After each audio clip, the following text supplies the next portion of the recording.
Previously, on Miami by Night. The coterie emerges onto the battlefield and immediately finds themselves contending with a couple more members of Illyria's mostly pitiful excuse for a war party. It does not go well, and takes them longer than they would like. Partly because of misfortune. Mostly because of misfortune. A misfortune largely named Elliot. The final grunt is killed, a barrage of gunfire point blank into his head while Maisie holds him down, covering the girl in her third wave of vampiric viscera tonight.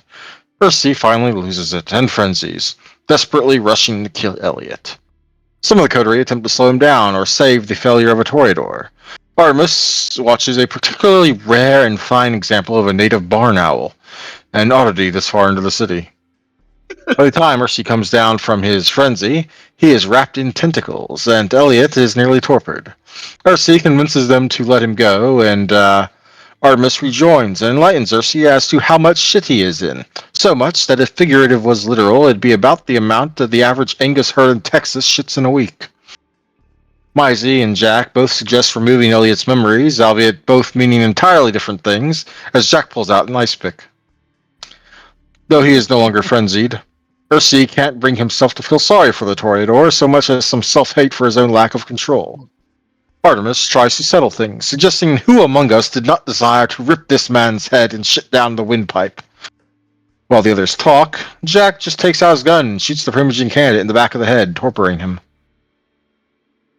As Jack continues emptying his revolver, as one shot is not nearly enough for all of his hate, into Elliot's head, Artemis mentions how he's not keen to have Elliot represent him on the Primogen Council, and suggests that after what Ursi and Jack have done, it might perhaps be in the cotery's best interest to more permanently deal with the fuck-up. Ursi attempts to convince Frank, who's been in the railcar this entire time, to drag the torpid grunt's claws across Elliot's neck. But Frank doesn't listen to Ursi, so Ursi convinces Artemis to ask Frank to handle it, and the coterie, planning to tell the Camarilla Elliot shot Ursi in the back and then ran ahead and got himself killed, stand by and watch. Finally, the coterie joins the fight outside and needs to make their presence known. And there's three major points of conflict in the overall fight.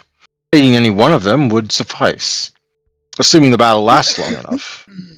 Ursi really wants to go after Valyria, even if it would mean fighting blind. Artemis prefers the fox, believing the illusions will be easy enough to overcome. Jack would rather cut the head off the snake.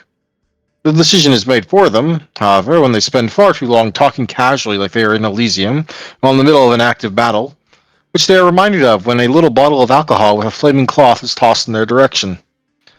Jack notices just in time, and the bottle slows suddenly, giving the coterie just enough time to scatter to avoid the fiery liquid explosion. With that action, the coterie sets their eyes on Dante, more than a little unhappy about having burning alcohol thrown their way. In a burst of vampiric alacrity, Artemis surges towards Dante's burning shipping container and fires off a couple of shots, but misses in the rush. Jack also sprints to the container, reloading on the way. Maisie attempts to shoot Dante's hand when she arrives to prevent him from lighting another Molotov, but while the shot lands, it doesn't affect Dante.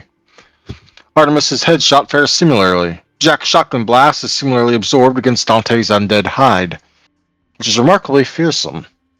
Maisie shoots the bottle, splattering the container, and down to Dante's legs in Boozahall. It catches on fire, thanks to the burning shipping container, burning his feet, and slowly starting to cover him. Dante stops, drops, and rolls around in the burning accelerant, covering himself from head to toe in the burning liquid. A body near fully on fire, and Dante frenzies, riding the wave as he directs his burning body at the coterie. Artemis and Jack attempt to shoot the burning Nosferatu and finally score a meaningful injury. Ursi sets off a small explosive, doing little harm, but toppling the supernaturally enduring Nosferatu to the ground. Maisie attempts to put him down before he can reach her as he stands to stagger towards her, but is similarly foiled by the Sabbat member's hide. His stagger throws off his attempt to grab her, saving her from burning long enough for Artemis to finally land a shot that topples Dante, as the coterie works together to empty their bullets into the fallen Nosferatu, Jack adding that he shouldn't have fucking touched the cinnamon roll, which is my terrible Jack impression. The battle winds down, the Camarilla wiping away the last dregs of resistance, while Artemis goes to find Elliot's slain corpse, and gives quite the believable act of shock, horror, and regret at finding the other Rose dead. In the lull that follows, Maisie hides the golden gun beneath her clothes to pawn off later, presumably. Percy tries to find out if the fox was dealt with, only to learn that there is no sign of him, captured or killed. The sheriff drops by to check in with Ursi, and is currently tugging along the staked form of Valyria for future execution, and probably interrogation. And the bear bully boy has to confess that Elliot died on his watch, still better than the truth. In the aftermath, gathered at Elysium, the vampiric participants of the raid are individually rewarded. Jack is elevated to being a member of the Bully Boys, Artemis takes a boon with the sheriff, Maisie has a favor with the prince, Percy, due to several shortcomings of which the death of Elliot is only part of it, is denied the prize the regent set up for him, but not entirely. He has the opportunity open to work towards the position of Scourge should he make the effort. And time passes. Each has become somewhat more established in Miami's somewhat turbulent Camarilla, with Valyria defeated. The tide of Thin Bloods and Shovelhead runaways drops to pre-January levels. A bit above average, but not a seemingly endlessly increasing wave of masquerade breaches. Some things are still unsolved, like the attacks on Jackson or Sea Havens. With the attackers in torpor, it's a waiting game until they awaken before they can be properly interrogated. So for now, it's only a matter of allowing time to pass as the coterie goes about their own lives. And the time that follows is nearly 2 months that pass by. Miami's hot summer nights passing a sweltering neon blur. Good thing you don't care much about temperature anymore. And now, we will begin our interlude scenes. And Rob is still not here, so I'll have to change the order of them, which might mean some of you end up having to wait a little longer, unfortunately. I will roll Wait, a die. are you telling me that Rob has lower humanity than me? That was the original way I was going to do it, but in the interest of how the new thing I'm trying to work in at the end, I randomized it a bit. Or, well, not randomized, but organize it to try and minimize the amount of time people are waiting. But as it turns out, you are the one first on the docket after him, so it's probably going to be you anyway. Congratulations. Especially since I can make you read instead of me for a change. Sure, I love Jack. reading. A few nights after the raid, you've been made a bully boy, but not had your first night on the job just yet. That will come later. But, Eve disturbs you in your study. Let me get to there. Hey, Jack? You busy? What is it? You got a letter. From, someone in Seattle? Why the hell would someone in Seattle send me a letter? No, Alright. it's, supposedly, according to the envelope, it's from some guy named, Cuthbert. Oh. Yeah, alright. Let's see what the sire Cuthbert. I'm wants. sorry, I didn't recognize. No, right, there you go, I guess I'll go clean the pool or something.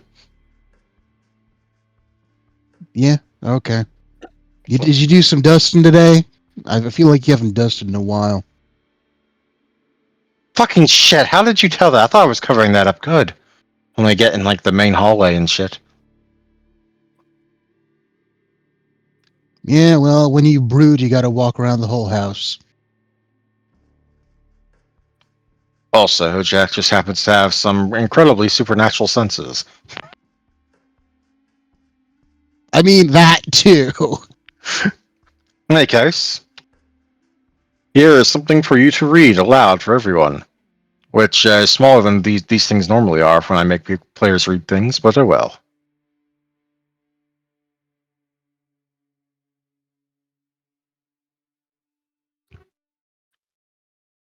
Jack, since I still imagine you prefer informality, I heard what happened to you in Denver, though frankly I believe ultimately you got off pretty well. Many of the domains I've had the pleasure or displeasure of passing through have had far more petty individuals wearing the bloodied crown of prince. I have also heard of the particularly unfortunate child you've taken under your wing, I would have cautioned you against it, but we both know you would not have cared, nor have you been my responsibility for several years now. On the assumption this parcel makes it to you, and indeed I am only able to be frank within its contents as a contact of mine ensured only you or I would have been able to read it. I assume you are doing well enough for yourself in your new haven in Miami, a rather spacious one according to the grapevine. To get to the point, I rather need that space. Not for myself, but for an associate in need of laying low while she searches for something in the area. I'm aware you have already paid your dues to me, as a society sees them such, so consider this a boon I will owe you in the future, as they have fulfilled a similar level of favor to me by introducing me to someone I thought I would never meet. Too many discoveries and findings to convey in this letter, I fear. Nevertheless, I will need you to shelter them for a time. I am told you will be given them the same payment during her stay as she normally gives the Nosferatu that shelter her. I'm sure you'll make use of it, but know that the Camarilla should not learn of her presence within the city. Should you need to reach me, I shall remain in the city of Seattle for the next few months, and I have included the address the most Camarilla received mail at. While I am no member, I am a guest of the Prince, and I am allowed such courtesies. Yours, Cuthbert Beckett.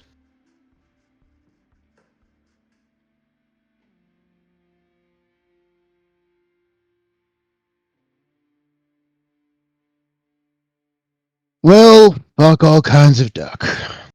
We got a fugitive to hide. What? Well, ain't like we He's don't called. got ain't like we don't got plenty of hidden entrances and shit and hidden sex dungeons. You found more, by the way, but I'll detail to those to you in private later. So I guess we can turn one of those into a bedroom. Can you do that? The one that's already the Which? most bedroomy.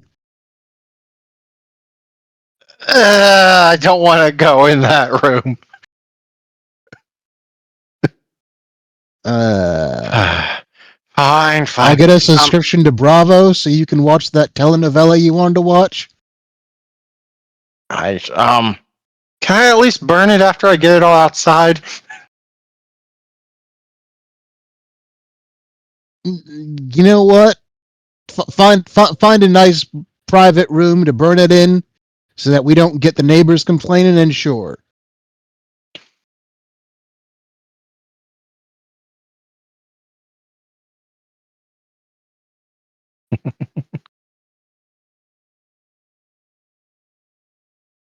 A mere 4 nights later. Jack, did you order a moving truck? Did you not remember the letter from 4 days ago? They're from Fort. Oh, they're here already? Aren't they moving cross country? Well, apparently they managed to do it real fast. I guess they must be a lesbian.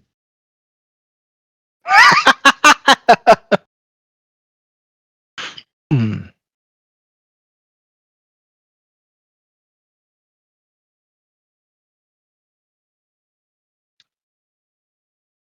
Standing, just having gotten out of the truck, is a remarkably mortal looking individual.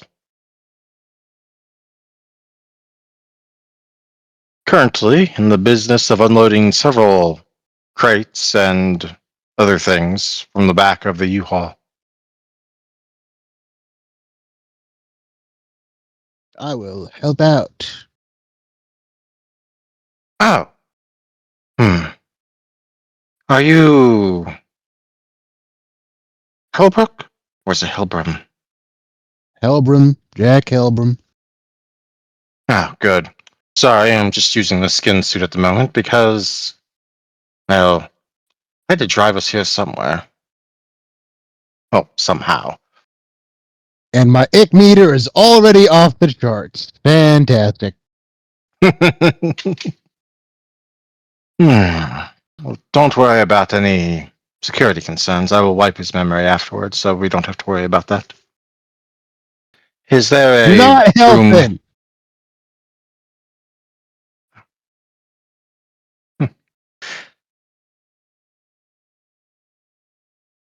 Is there a room you would prefer me to have him move things into? Yeah, we got a room ready for you about 4 nights ago. It's one of the hidden rooms because I was told that we don't want no one knowing you're in town, and it should have That's access an to some accurate secret summarization. passageway to the sewers. Hello, everybody. You are. Hey, so I've just seen your message. I was driving, so I couldn't reply. Well, you've missed the recap, and we've started on one of the time script interlude scenes. Cool. And given that it involves a sex dungeon, it can have both meanings of the meaning of interlude. Damn it, man. All right, one moment. I need to dominate him properly. And he will walk over to one of the crates, which is unzipped as his eyes suddenly go blank, and kind of sitting up in it is a woman who immediately stares into his eyes. Carry the lot of it down to wherever it is he tells you. Yes? Or one of his attendants. It should be noted that when she speaks, the fan covers her mouth. But not entirely, and Jack, you can see the shark-like teeth that hide behind it.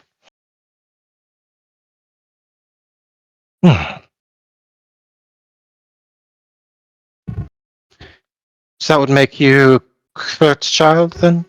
Adopted or otherwise? Adopted.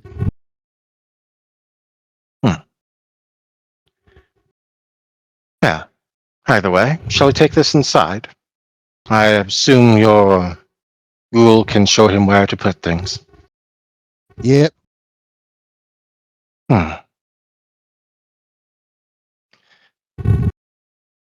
She will follow you inside. I do apologize for the inconvenience. Normally I shelter with the Nosferatu, but the Primogen I was staying with in Seattle warned me that the Nosferatu of Miami are not in the best condition, and he is not entirely certain they are trustworthy. Yeah, after one of our coterie members showed up dead, I don't trust them as far as I can throw them. Actually, I can throw them pretty far. I don't trust them as far as Eve can throw them. You realize he has a dot of potence too, right?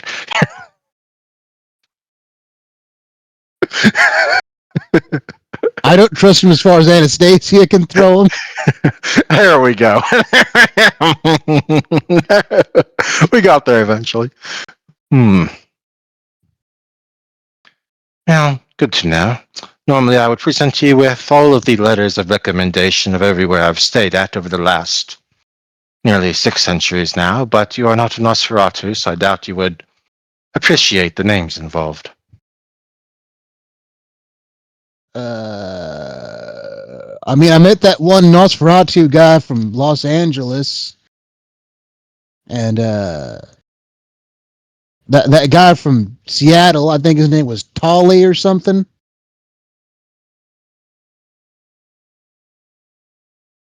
Out of character, who?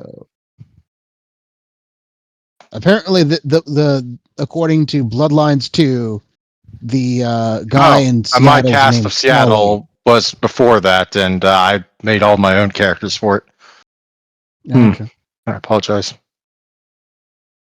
That's fine. I've also avoided We can Bloodlines just- trailers and information like the plague, so I can go in blind. That is fair. All I know, the only information that I'm referring to is that there is a Nosferatu named Tolly. It is up to you at what ranking this person exists, if at all. Well, they don't exist in 1995, so I will make them a fledgling or a neonate of some kind. Or perhaps an older one that moved to Seattle, which is possible. I'll figure that out later. And now I have a new character to introduce in Seattle in '95. Excellent. Son of a bitch. Hmm. Well, in any case, even if there will not be an exchange of letters and formalities, shall I at least know you what I am willing to offer during my stay here? Uh, sure. According to Beckett, I should offer you the same thing I offer all the Nosferatu I've stayed with, even though you are obviously not, which is my teachings in what disciplines I can offer, as well as one or two of my wraiths for... I suggested I should use the word voyeurism from now on, but I don't think that was made in truth. My student has a sense of humor. Well, my latest one, anyway. What is your discipline? Ah, right. I'm of the bloodline Nagaraja. Those disciplines innate to me are Auspex, Dominate, and Necromancy. I most enjoy sharing the latter. Wait, are those the ones that eat dead folks? I do indeed eat the deceased, unfortunately. Twice cursed and all that. If it matters to you, I have brought with me, if I ration it, nearly 3 months of pantry. On the other hand, should you find bodies you need disposed of, provided they're fresh enough, I won't mind to take care of them for you. Good to know. Does Jack know that paths exist? I feel like he studied Sabat a decent amount. Yeah, enough that you know that there are those that cling to other things than humanity, and something about this woman is indeed giving off a non-human vibe. I would have to look up Well, exactly what it is, but all non-human virtues are give off some sort of kind of subtle sign for vampires to pick up on, and indeed normal people. I'm gonna just say that I'm not particularly interested in necromancy, but if you have any roots on something other than the path of humanity, I'd be interested in that. You seek alternative morals. Well, I indeed do follow one, but I'm unsure if it is one that you are looking for, unless you are looking for the craving scientific yearning to study death. Not particularly, But no. if you're not, there is a rather expanding circle of contacts I can try to poke at while I'm here. Yep, I'll get you some information and we can talk about it later. Hmm. Meantime, enjoy moving in and try not to lead them back here. If they Uh-oh. ask me where you are, I cannot lie to the sheriff. I do work for her. In which But case I if shall they make ask, sure they never even know I'm here. perfect. Or, at worst, pretend I'm something I'm not. I've done that before. Hmm. In the meantime, let me know if you need any help in the form of spies or something. I have more than enough wraiths to go around. No, but if you could wipe my memory of your clan, that'd be appreciated. You want me to wipe your memory of exactly what I am? Yep, that way when they ask, not tell them I don't know what your fucking clan is, I won't be lying. Right, you want that now or later?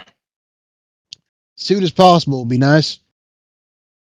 Right, but I will include your memory of asking me to do so. Because otherwise I don't expect will react too well. No, you shouldn't do that either, because if I remember that'll be too complicated. Look, I'm strategic enough that Right. I will be able to handle it. Right. Good enough.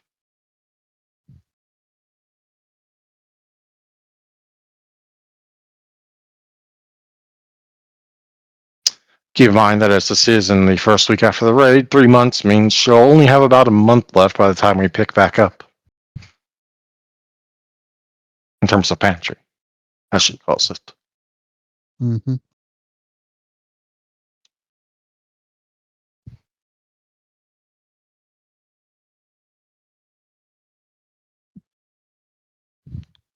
So how did you acquire this house? Anyway.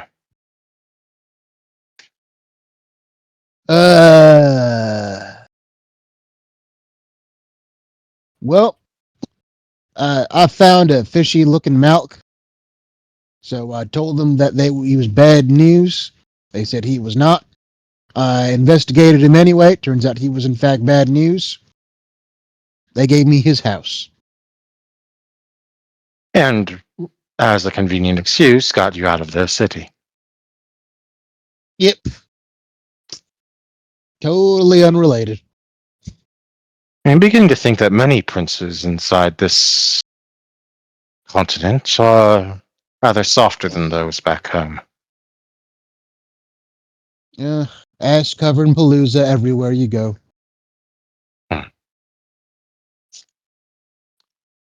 If you need me, I'll be in whatever room your Jewel has been showing my temporary assistance. Don't worry, I will ensure he doesn't remember even coming here and doesn't wake up here either. They were a thumbs up. If you see the child, don't fuck with the child. Is it mortal or kindred? Or ghoul? Kindred, I ain't ghouling a child. That would be the 22nd one I have ever met. Good to know. And she will depart for her rooms. And applause to Anna, who totally called that it was Lynette before Lynette even showed up. Good on you.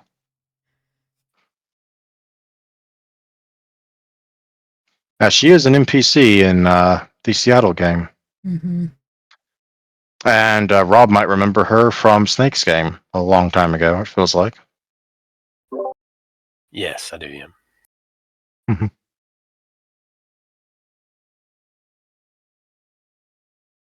any case, I believe now we will go back to Artemis, who was scheduled to be first on this roster, but, well, pat. Cool. So I will back us off over to the map for the next bit. It's not often Artemis comes this far into the outskirts. Homestead, a stretch of Miami's outer reaches where hurricane shelters, abandoned properties, and junk lots are common enough. His destination? A lot with a small bungalow and a rather large and heavily reinforced altered storm shelter. Is this where we're supposed to be, Mr. Locke, sir? Your ever-present driver. Oh, sorry, thank you. Oh, who's this? The faithful or not so faithful Stefan, depending on how you might feel about him. Thank you. My apologies. I am full of head cold at the moment, so my brain is not firing on all cylinders. Yes, Stephen, but if you wouldn't mind, take the car and circle the block a few times. I'm worried if you park it up, the tires will be gone in 5 minutes. Yeah, it does look that kind of place, sir. Hey, well, call me if there's like an emergency and you need me to ride in here like crazy style to get you out. That's why you're in my number one speed dial. In reality, he's at most number 7. Locke struggles to remember his name sometimes to actually access the speed dial. Simon? No. Sam? No. It's definitely an S. Outside the embrace of the vehicle's air conditioning, you find yourself thankful for no longer being human enough to feel what is probably one of the hottest nights this summer. But does little to help you from the sticky humidity, save keep you from drowning with every breath you take. After all, you don't necessarily need to breathe. Approaching the bunker, because that's what it's been turned into, a little solar charged lamp lights the door and a crooked open sign flickering on the wall. The door is thick and reinforced, almost haphazardly in places, but definitely solid. Also, may or may not give you tetanus, if you were alive to get it. Locke will knock on the door in a very precise pattern. If Get on in here! Is the door open? Yes, it is currently unbarred, locked, and all the other things you've seen the inside you before at least once. So you know there's all manner of locks on the inside, but they're not currently engaged. With a quick check for tripwires, Locke will enter the building. There's none, at least not this time. You remember last time well enough. Opening the door does give a little dingle of a bell ringing. That's new. The smell of gun oil, mildew, and something metallic warns you not to employ that part of your auspex here. You turn down portable radio. It's just the end of some commercial. Of what you can't tell, only that involves sudden urges to move to Montana, as a known side effect. Overhead, intermixed harsh fluorescent and flickering solar lamps illuminate stacks of sealed barrels, water jugs, freeze-dried rations, Geiger counters, and weapon crates. New additions since Artemis's last visit, however, include more UV equipment, a shelf of religious paraphernalia, and what looks suspiciously like a homemade flamethrower. In a separate corner are stacks of milk crates filled with bottles of what's labeled as True Serum Energy Drink. Waiting behind a pair of stacked crates serving as a counter is Cole. Well, Mr. Locke, back again. He kind of gestures with a bunker around him. Finally figured I ain't so crazy after all, huh? Or did you just run out of places to shop that don't ask questions? Cole, as ever, I love what you've done with the place. The bottles of urine are a particular touch. Nah, And don't mess with that. That's there for a reason. I have absolutely no intention of getting anywhere near. I would have called ahead, but, well, you are famously off the grid, so I hope you don't mind my dropping in like this. Yeah, it's fine this time. But only because you've been here before. If you were coming around here for the first time, uninvited, yeah, let's see what my 12 gauge could do. I have Or no doubt. maybe something more exotic. And He says, patting the homemade flamethrower. It is exactly that exoticism of yours that I've come to consult with, Cole. I assume you still take American dollars? Of course. What else do you think I'm going to take? Chinese Zen or whatever they use over there? I just wondered if you'd moved fully over to bartering. Well, that depends what you're bartering.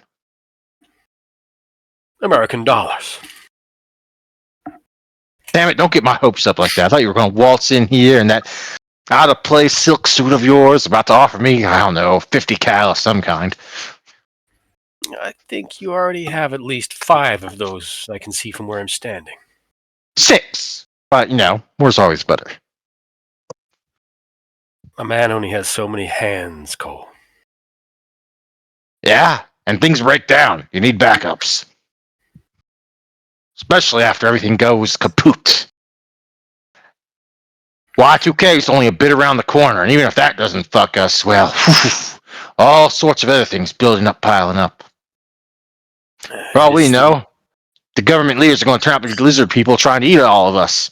In fact, I heard on my cousin's radio broadcast just the last few years something about President Bill Clinton jumping out of a moving vehicle in Seattle that jumps down on some homeless person.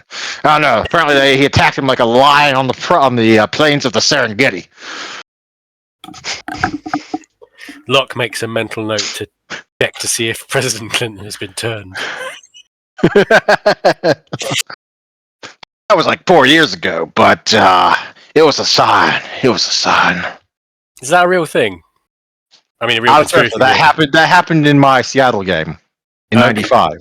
So Right. almost 4 years ago in this, because it is mostly canon to Miami. Okay.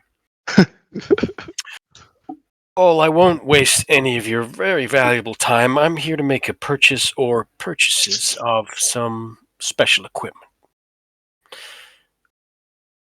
I find myself leaning into your. I've found myself leaning further into your particular worldview, specifically well, the man is coming for us. I want to make sure when he comes, I'm ready. What would you recommend? I need something with a lot of stopping power. The 50 cals ain't for sale. Those are private.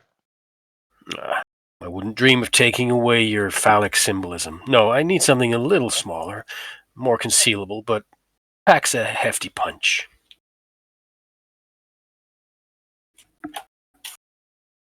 Do you want to put someone down, or do you want it to be concealable? Why can't I have both? Okay. Do you want to have reach? Do you want it to be up close and personal, or you just want to unload like 100 rounds in the space of a minute, or less? I'm a very flexible man, Cole. I think both situations may occur, so perhaps both solutions might be wise.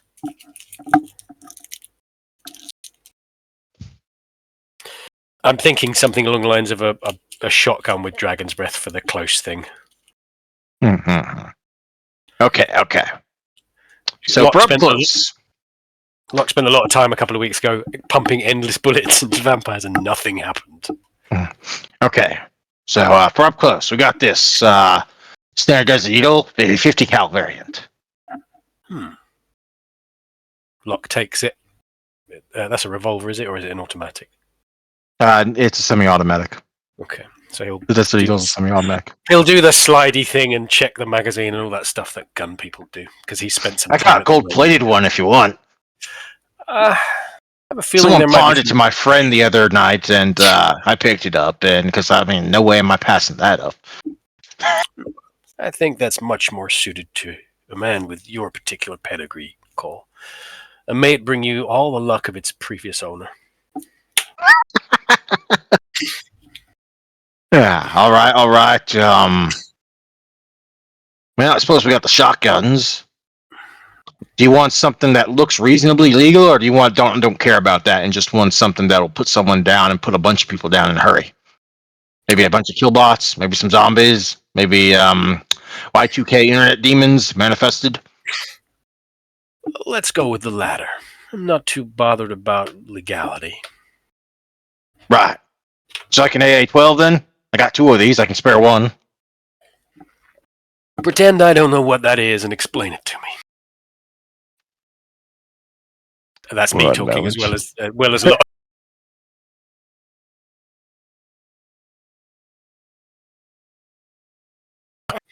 It is, in fact, a automatic shotgun. The AA-12, originally known as the Atticus and Assault Shotgun, is a fully automatic combat shotgun.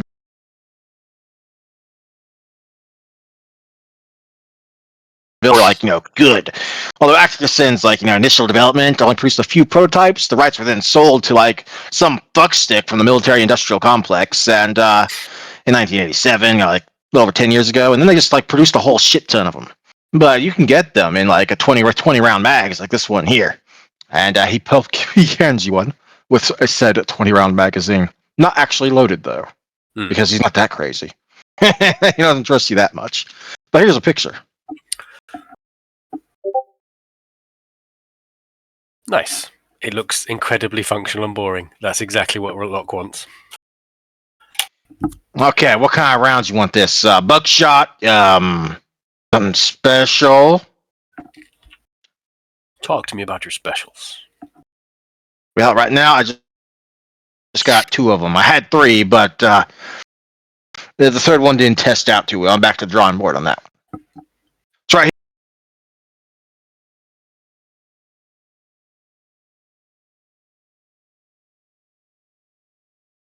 Spiritual nature is apparent for that. And right here I got something much more standard in terms of burned to a crisp. Let's nix the salt rounds. Doctor's orders. I'm trying to cut down. I'll take some dragon's breath and some standard buck. All right. How many mags do you want, and how many rounds do you want?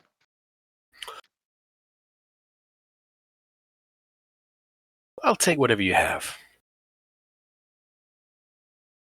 Well, what I have and I'm willing to sell you, Bing.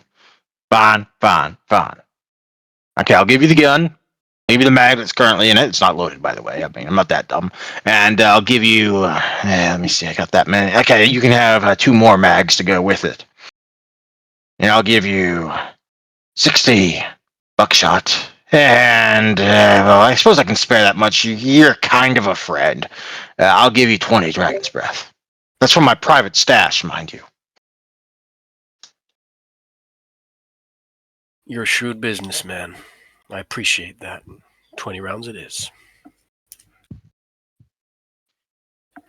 Out of character. Going to go ahead and just make a note of that in your own little channel once it pops back up for me. For the record, your resources will be temporary after you finish your deals with him. Your resources are going to be temporarily counting as 1 lower here for the next few months. That's fine. Basically, for like the first week after we get back after the time skip. So let me make sure I'm on the right page.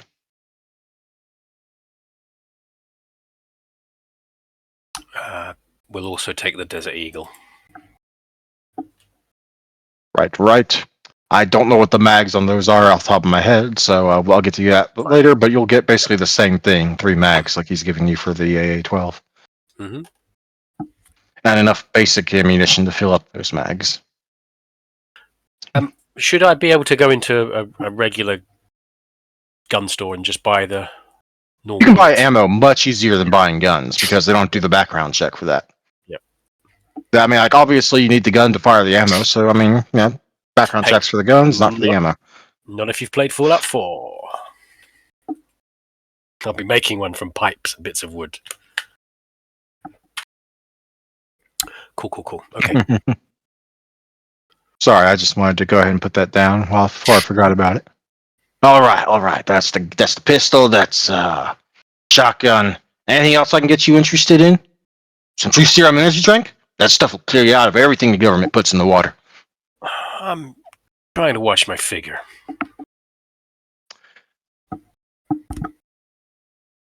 As you say that, the radio behind you starts playing the commercial again. Tired of being sheeple? Feeling mentally foggy after drinking fluoridated water? Try a new True Serum energy drink made with organic ginseng, real Himalayan salt, and trace amounts of colloidal silver. The same minerals the government doesn't want in your system. True Serum energy drink. It's what the Illuminati drinks when they think nobody's watching. Available at select health food stores and by mail order. Call 1-800-WAKE-UP-NOW. That's 1-800-WAKE-UP-NOW. True Serum energy drink is not responsible for sudden awareness of lizard people, ability to see through television mind control, or compulsive need to stock up on Y2K survival supplies.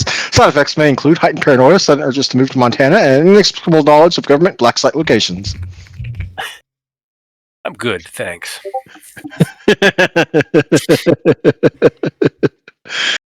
Sorry, I couldn't resist. That was also from I step Seattle away to go to the bathroom, and this is what I come back to.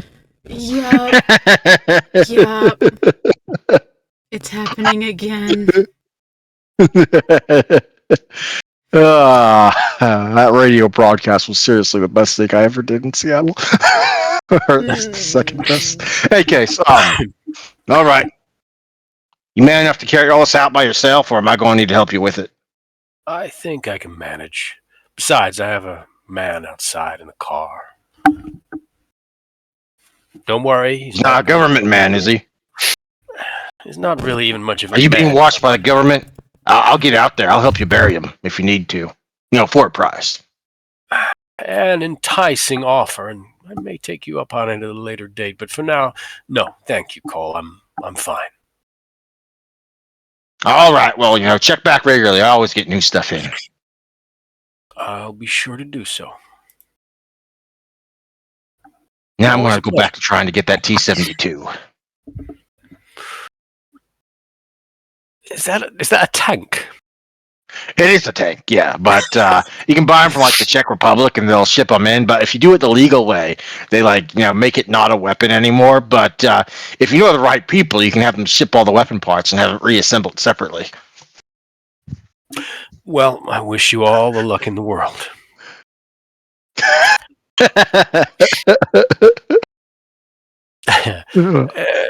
Are you purchasing this for business or pleasure? Why can't it be both? Why not, indeed?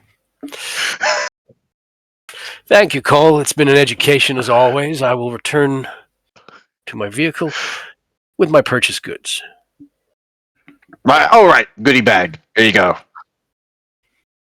Is it a Truth Energy serum or Truth Energy drink sponsored bag? There is one of those in there, but also in there is a random hand grenade.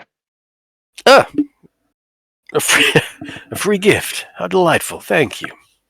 Is it I will live? roll a d3. It is a fragmentation grenade. Congratulations. Cole, is it live? Well, I mean, if you pull the pin, it will be. Duly noted. Come back soon. I won't.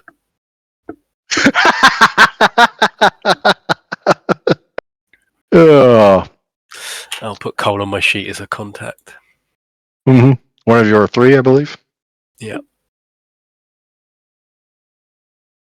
So I've got both ends of the spectrum. I have an ex-cop and a lunatic. Always good to work on those. Well, that is that done. So it's time to move on. After I dash to the bathroom. Because I also need to do the bathroom dash.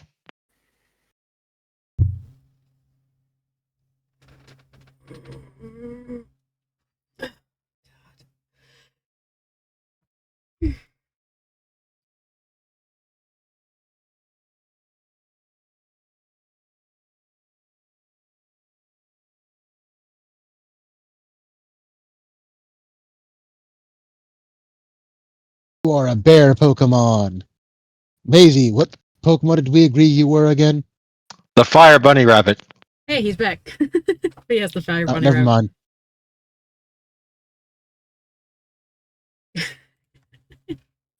Sorry. Did you ever get around to giving Rob his Pokemon? I don't think so. Well, be thinking on that for when I need to step away again later. Probably. Because it'll probably happen. My bladder ain't lasting so long these days. I blame Rob. I think it's infected me over the Discord lines. Just gotta dehydrate yourself a little bit. Mm-hmm. Anyway, case. We come to Hersey. If he's not dead. Hersey, you there? Hersey. Hersey. Hello? There he is. Hello. I don't know what Hersey, would happened. you like to die today? Oh dear.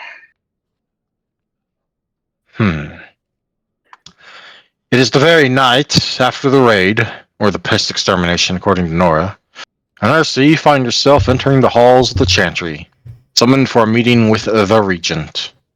You can only begin to imagine how this is going to go. Mm-hmm.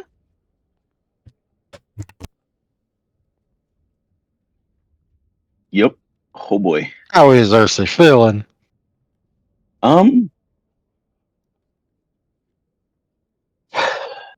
In terms of this meeting, Ursi is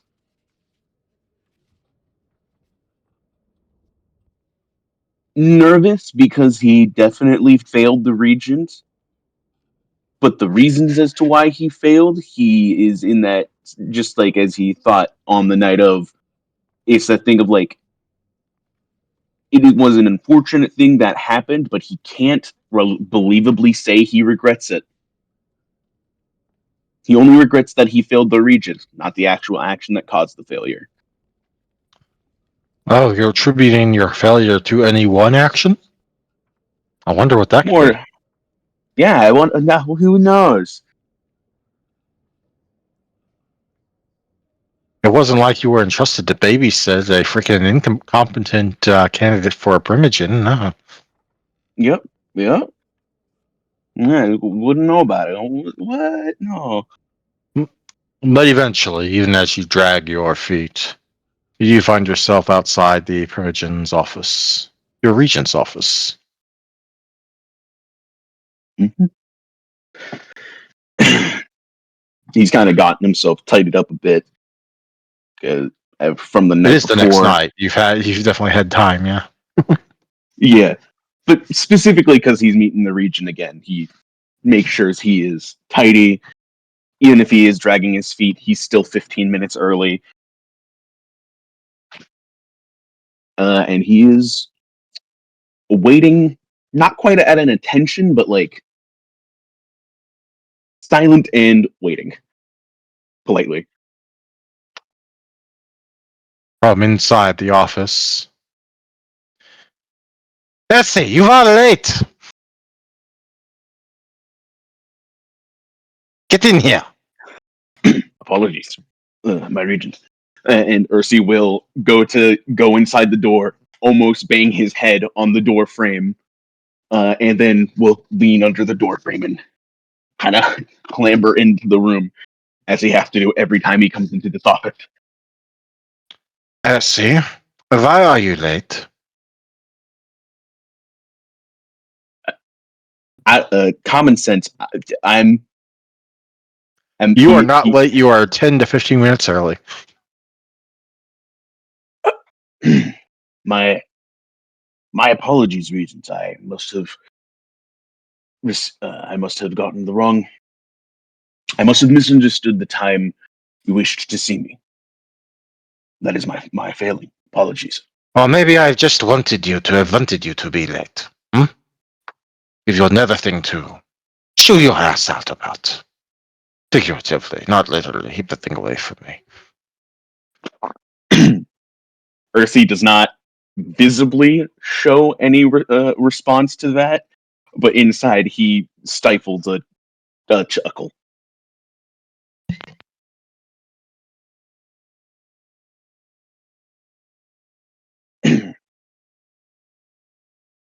Yes, absolutely. Oh, one moment, guys. I need to check for something.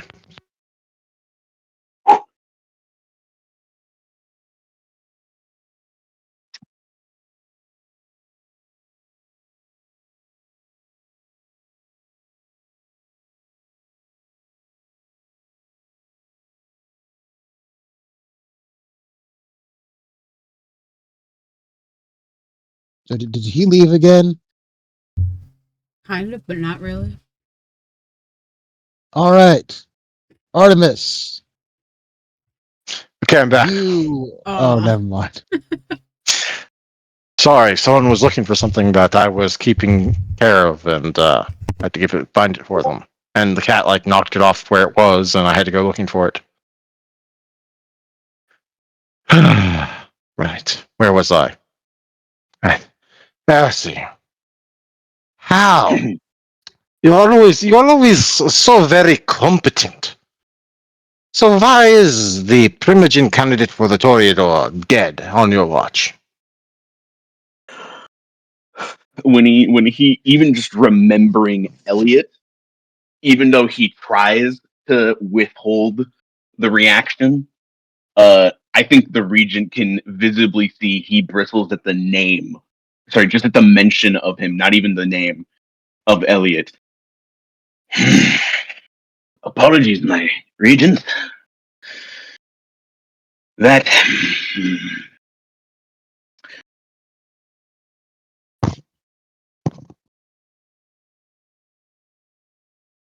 with respect, I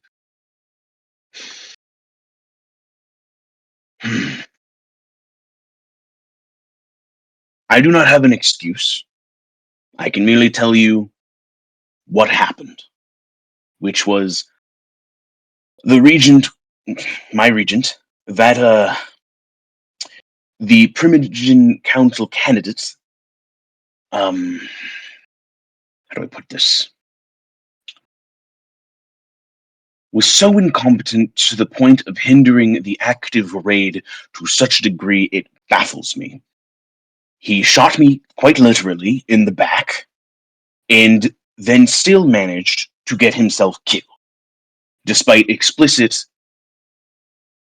warnings by me and the rest of my coterie to stay back and stop intruding. It is unfortunate what happened, and I think it would not be difficult for the regent to notice just how much Ursi does not like this guy, even after he's dead. Mhm. So you're telling him the made-up story of how he basically shot you in the back and ran out ahead despite your warning to get basically killed?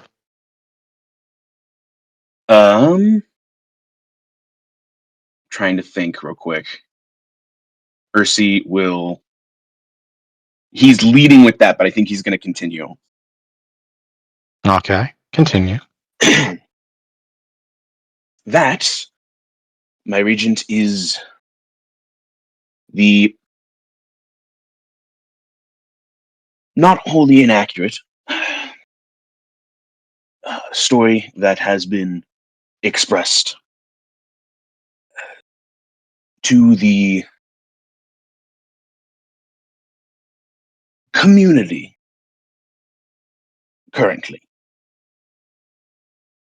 In truth, my failing was much worse, and for that I deeply apologize.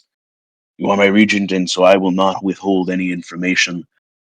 He shot me in the back, and then proceeded to quite literally hinder nearly every moment of the combat, endangering me and all of my other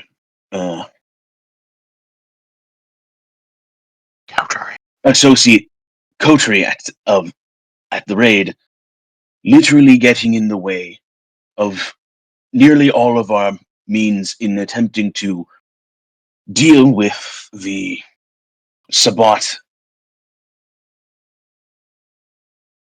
aggressors and our means and our attempts to protect him. No less than 4 or 5 times in a row after shooting me in the back did he get in the way and actively hinder our combat measures. Ursi has to take a breath, even though he doesn't need to breathe, but he's trying to keep it simmered down because even just remembering it is still getting him angry at that now dead buffoon. Mm-hmm. Unfortunately, that is when I failed to control myself as the beast took over. See, tell me you did not. I did not kill him, personally, but my coterie did have to do their best to hold me back as I lost control. And he essentially knocked himself into torpor attempting to escape my grasp due to the ritual I had casted beforehand. One does not simply go from torpor to final death, Essie. I am aware. That is once he went into torpor, that was when quick decisions needed to be made, as if he was allowed to continue, for lack of a better word, in my living, the consequences and potential dangers outweighed the benefits, as So you eliminated him to cover up your failure with a lesser failure.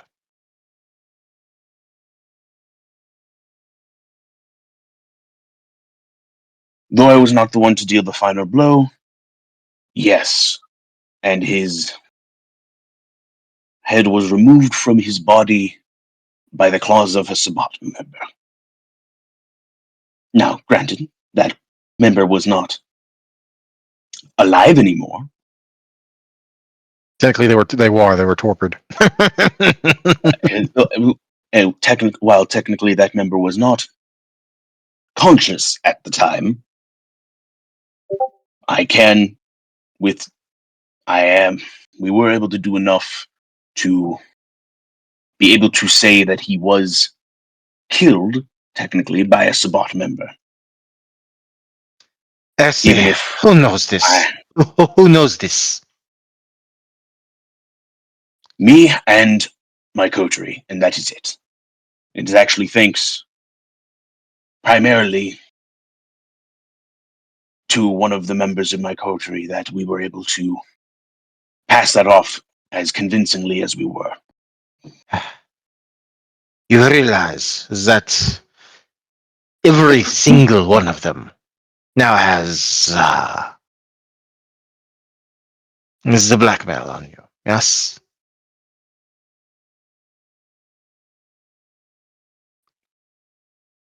I do understand. And this Thankfully, includes the one that first cast aspersion on you when he first joined your coterie, sabotaging your possible placement.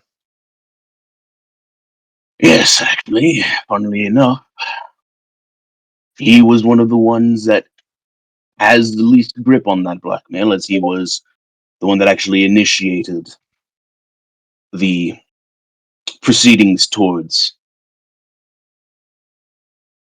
Elliot's. And I think even when trying to withhold it, the venom still comes out just saying his name. Unfortunate final demise. Do you have any idea how much political capital I have invested in you, Essie?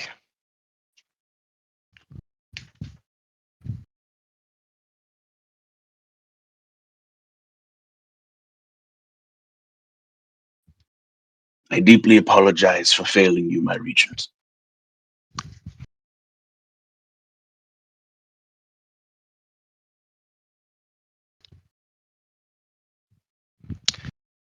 What have you to explain for this Jack's animosity toward you? His initial animosity doing was mostly due to him just kind of being and quite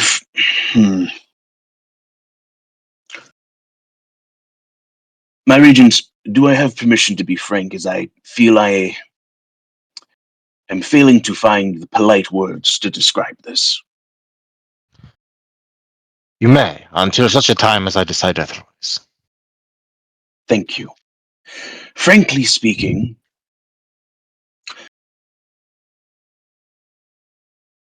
Jack Helbrum is a gruff,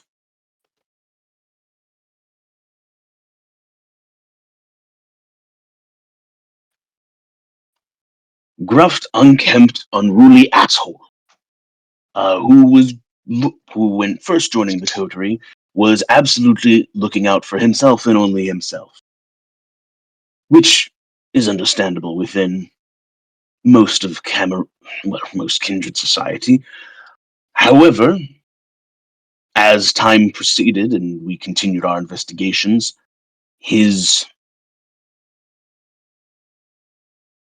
prickliness subsided, and while I absolutely have not forgiven him for his transgressions, events have lain out in such a way that his aggression and behavior towards me and the other members of the coterie have rescinded to a degree of odd camaraderie. I don't know how better to explain it. He is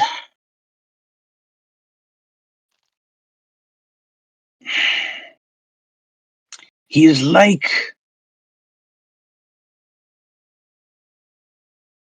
He's not a wolf or a snake, not a hound or a vulture, by no means a bear. He's like an old frothing badger, aggressive, stubborn, but surprisingly more complex than he appears, and seemingly has lessened his abrasiveness and connected in some sort of kindly is not the right word, but Very well. For now, I'd recommend that you prepare yourself should he decide to stab you in the back in the future with this information he has over you. I intend to. He does bring a level of toxicity that may bring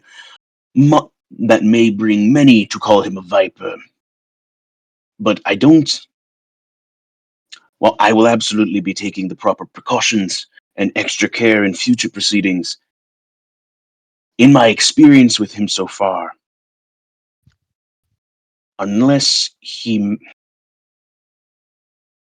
manages to find a great distaste with me going forward, which it does not appear to be the case, he's not one to quite literally spit venom. He's,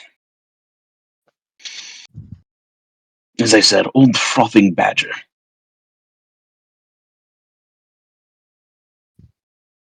I apologize for my crassness. It's fine for now, but very well.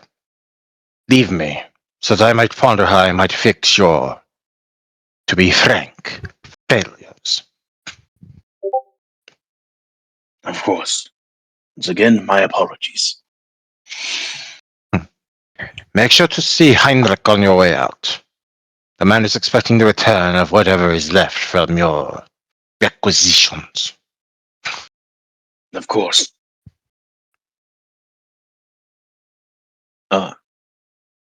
Good night, my regent. He says nothing as you leave, Yep. which carries your feet briefly to Heinrich.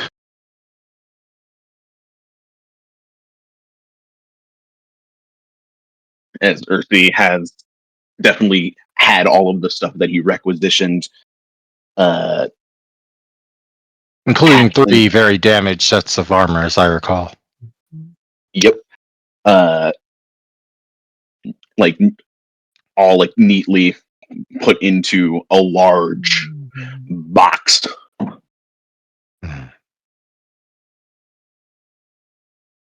Elsie. Good to see you. And How in yes, parade? I was not permitted to attend Biotto for reasons I'm not at liberty to say, but I was very upset about that. So tell me you at least killed a few of them. yes, and that I can absolutely say we did. Would you have killed more if you took out the M60? Potentially, though, I will say firearms are by far not my specialty. I am much better with my hands. Though that explosive you gave me did come quite in handy in dealing with the firebug situation. So long as it was helpful. In the meantime, Yes, I think some of these I'm going to have to decommission. But that is to be expected in the whole little lend-lease we have going on down here. understandable. They served us well. As the oversized one has a very clear. I'm going to assume the bullet was gilded gold, golden bullet buried in the back of it. It wasn't, but it is now. Uh, yes. And some claws around the front.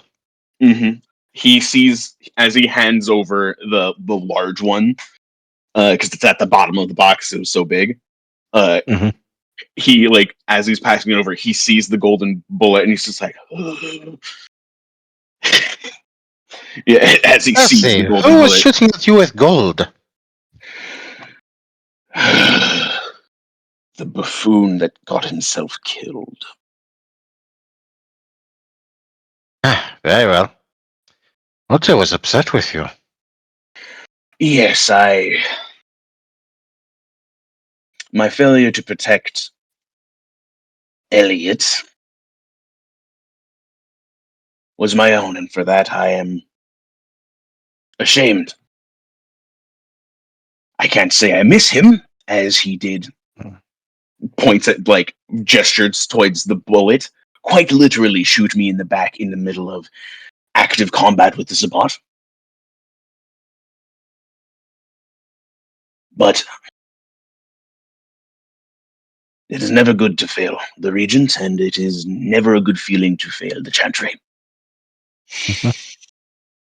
Well, for what it is worth, if you wish, you can stay with me tonight. I am about to start a Rambo marathon.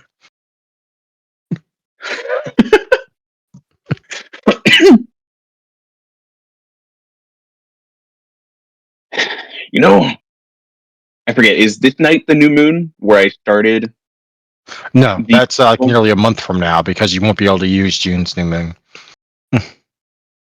That's right.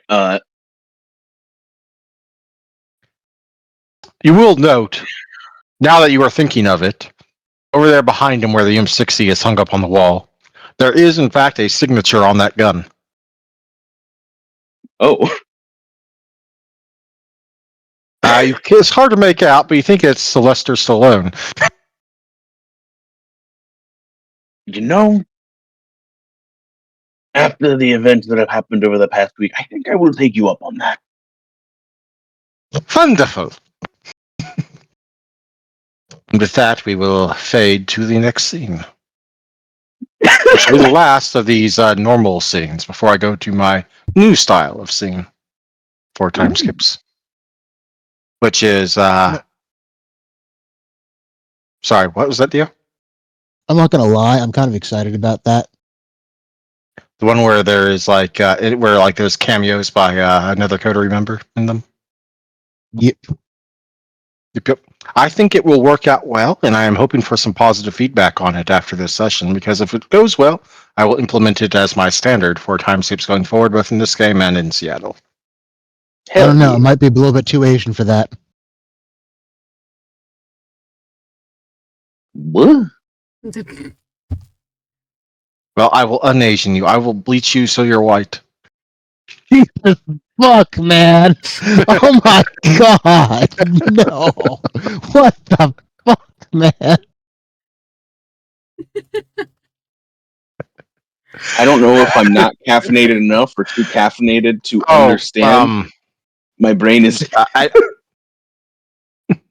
You bleach your skin to make it lighter. What he's saying. no, there's other layers here, and that goes back to a misunderstanding between me and Dio, like last night. God.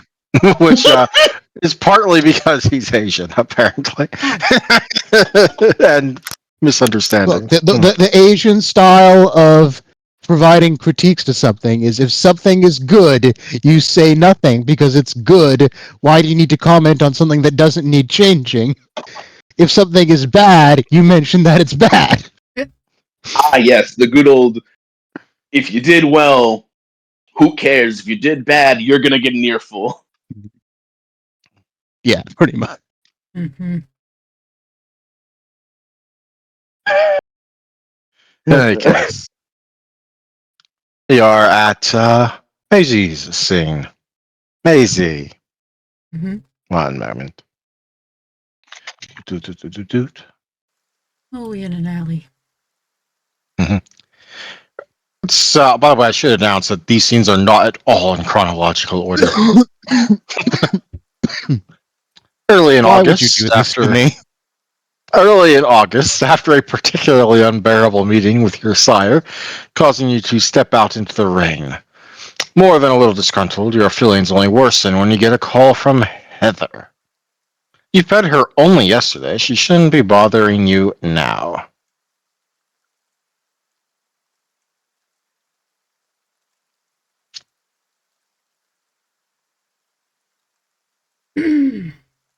Hello? Maisie? Are you there? Yes, I'm here. I'm sorry to bother you, but I found someone. I was hoping you could help. Another someone similar? Kinda. I mean, she didn't escape from what you told me was the Sabat like I did. She's here by boat. That's what she told me. Okay. Where are you at? I will be there.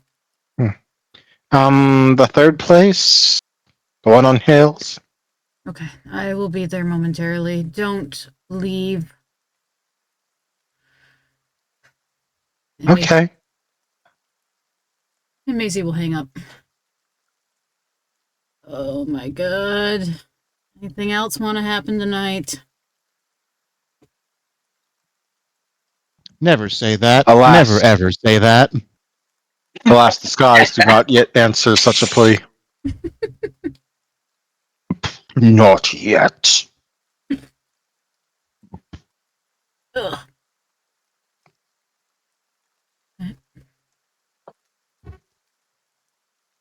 And Maisie will stalk off to get there. You quit fucking get on my lap. No. Why is your son's girlfriend in your lap? No, it's my cat. Is that what you're calling your son's girlfriend now? Your cat? No, it's Percy. Percy won't stay out of my fucking lap. Which one's that one? You have like 5 cats. You're like an old cat That's the lady. lightning thief. It's Come on. the orange male cat. He's obsessed with my Yeah, lap. that'll do it. I think they got a black one, a white one, and an orange one. I have a black one, a white one, and a diluted calico. But yeah, she's mostly white. Well, in any case, you soon make it to this particular hideaway of Heather's, which is, as with most things, in a condemned or rundown building. Usually the basement or the boiler room. Somewhere people don't go.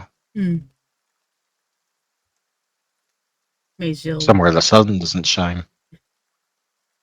a lot of places like that. This place certainly smells like it, too. Maisie will, when she gets in there, she'll call out to Heather, trying to find her.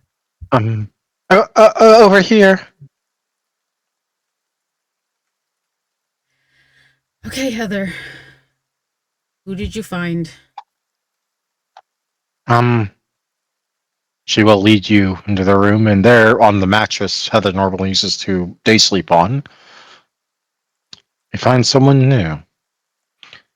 She says her name's Carmen, and she heard from people that like there's places for them here. Yes, everyone I don't is welcome here. know the details. No, not like that. Not like you. Not like it's something else. Carmen, this is who I was telling you about. She kind of looks up blankly. Amazing, kind of, sort of, slowly starts to unstatue. Maisie will walk up to her and with an outstretched hand and like, Maisie, you're Carmen?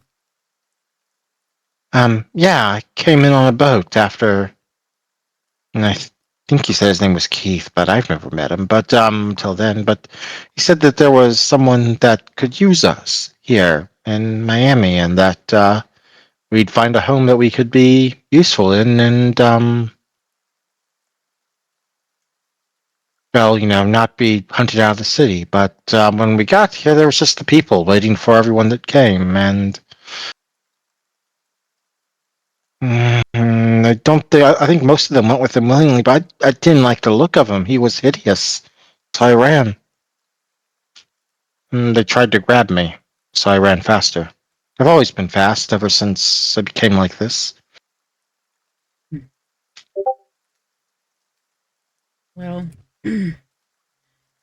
Heather here has been with me for a while, and you may stay with her.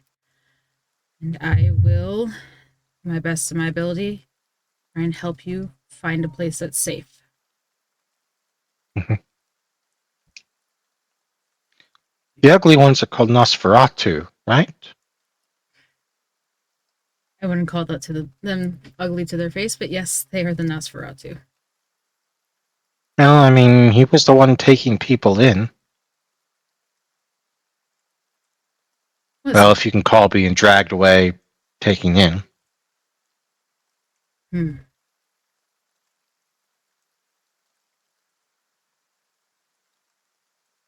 What did you... Out of character. Did she say what the Nosferatu's name is again? Or no? No, she never got his name. Okay. She said the name of someone that told her to get on this boat because in Miami, where it's going, there's someone that will take you in.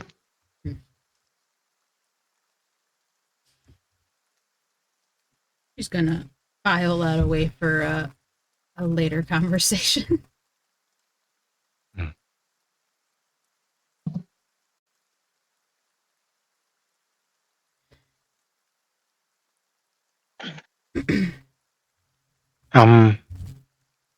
Not to be a problem, but do you have any blood? On hand, no, but I can go and find you a snack if you need one. How badly are you? A week? Decent. Or if she only has base 10 blood, at most 3. Yeah.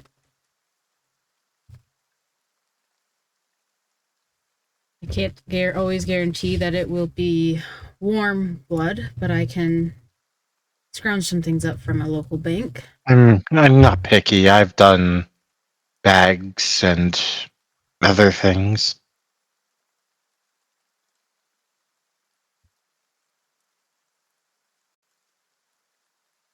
Heather, are you you're good for blood today? I mean, I fed yesterday, so yeah, I'm fine. Just making sure. Might as well make it one trip if I'm doing this.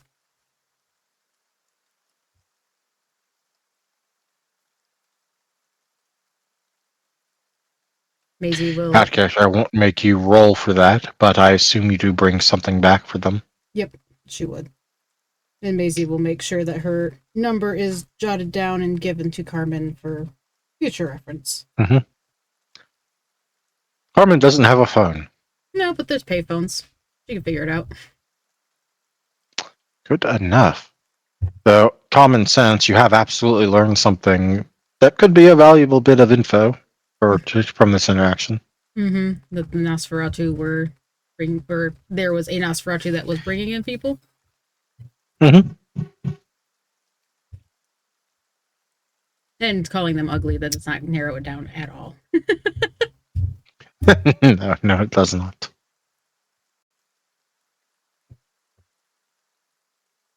And now there are 2. And now there are 2. 2 little ducklings for you to take care of. 2 little kittens in need of blood. Yep. God damn it. She's gonna need to find a bigger place for them soon. Congratulations, you have 2 unofficial adopted childer that will get you and them executed if someone finds out in the wrong way. Yeah. Yeah.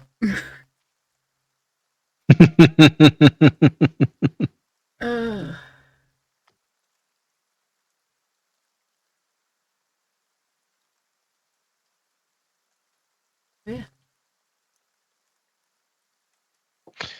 In that case, I will include one little tidbit because it'll tie into what you're doing later. Mm-hmm. As you're leaving, your phone will ring again. Hello?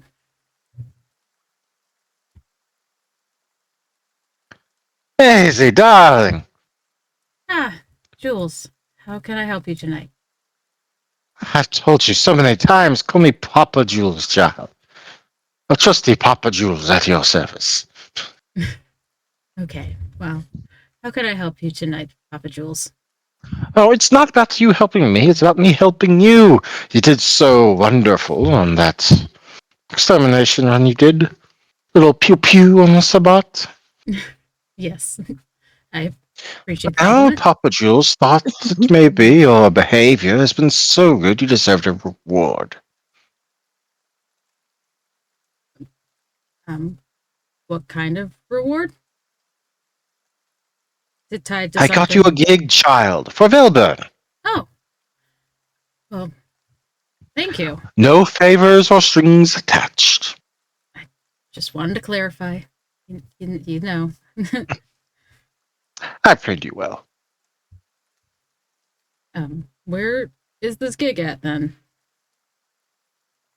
Oh, a little dive bar that I think is your band speed. It's part biker, but that's not a problem for you, I imagine. No. Built in plenty Great of those. venue for word of mouth travel afterwards. Hmm. And who knows, you might even get a repeat visit request. You haven't had one of those in ages. Yeah, we definitely need that. Especially if we're ever get off the ground. Well, I will give you the details later this week. We have a meeting at Elysium. My treat. I will see you then.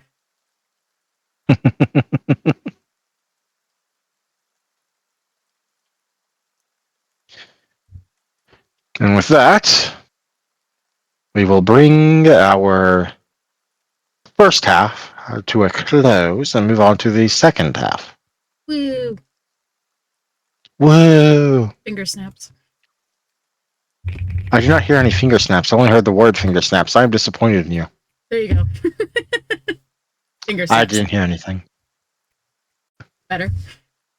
I guess I will accept it for now. But we have our first combination time skip scene. Woo! Main character Artemis. Cameo Jack. Ooh. Homina, homina, homina, homina.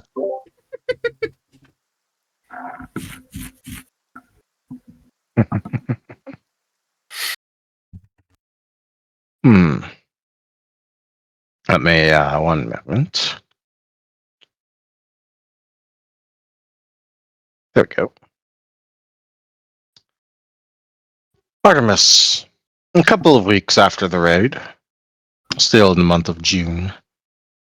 Though that end of the month is so close. Finds you in a somewhat dingy bar. In one of the oh-so stereotypical darkened corners. Thankfully, you were informed of the sort of place you would be meeting in advance, allowing you to pick out what you would wear appropriately, if that matters at all. Does it matter to you at all? I'm thinking. This goes one of two ways. He either dresses down to what he thinks is the local attire, which would be wrong, or he doesn't care and actually dresses as flamboyantly as, in fact, more flamboyantly than usual. And I think I'm leaning towards the latter. Excellent. You will stick out like a sore thumb. Yes. Which is not a good idea for this meeting, but that's great. In the booth opposite you is Renata. And on the menu is plots. Well, that was some mess I heard that went down recently. You made it through all right.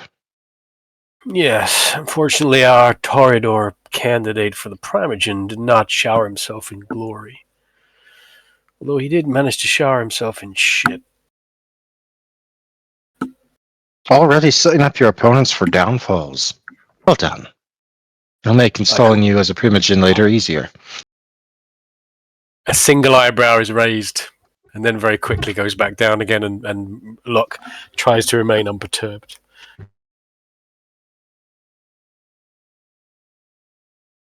Her show. I've found that so long as chaos is involved somehow, she's usually happy with whatever I do, and that was possibly one of the most chaotic evenings of my recent experience. You'd know better than I.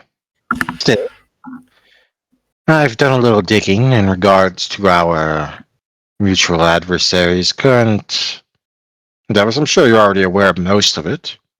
He's got a portion of control of the docks via certain intermediaries, but most of his liquid asset income comes from, as best I can tell, renting out office spaces. Which, on its own, is not as lucrative as some incomes, but does give him all manner of potential owned places to have a hidey hole established.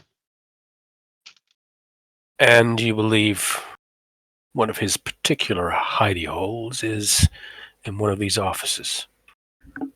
Oh, I'm sure several of them are. Just as I'm sure there's at least one on the docks. As much as I hate that man, when it comes to his protecting his own life, he's rather thoroughly prepared.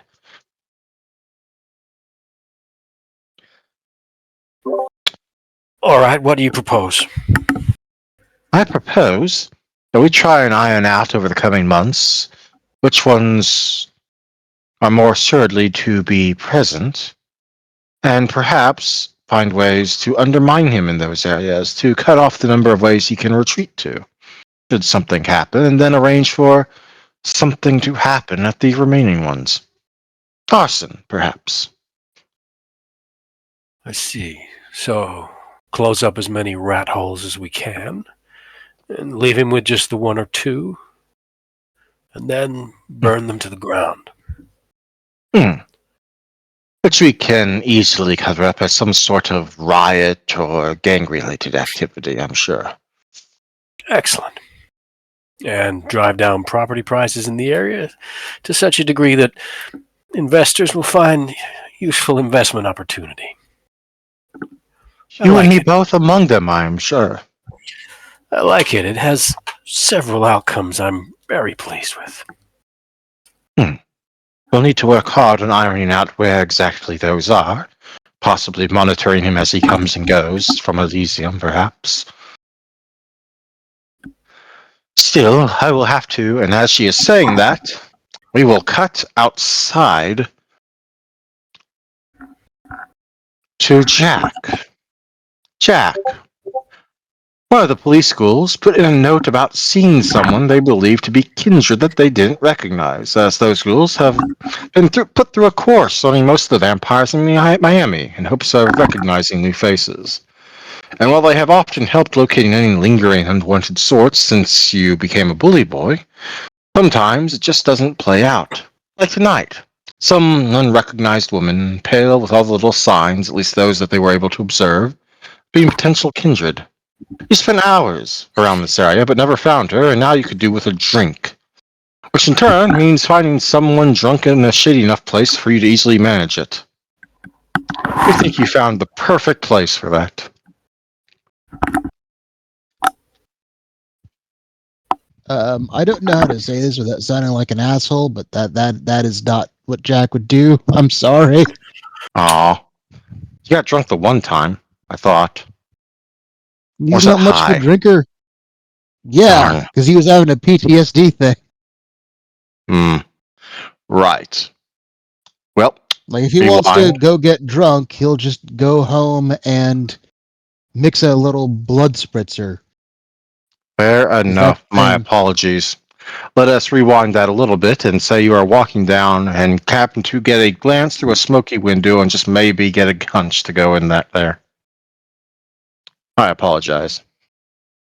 So, at the risk of sounding like an asshole, can you just tell me where it is that you want me to wind up, and I will try to contrive a reason? A rather smoky bar of a low income area.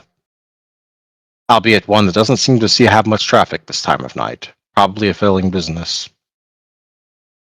Or Jack perhaps received one that intel has. that what's her face was in the building.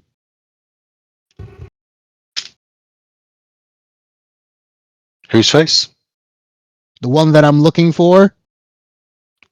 No one is able to give her a name, that's why they called it in. But yes, someone Yeah, was I in told this her area and what's saw her everything going. face. That's the thing that you use when you don't know someone's name. Alrighty.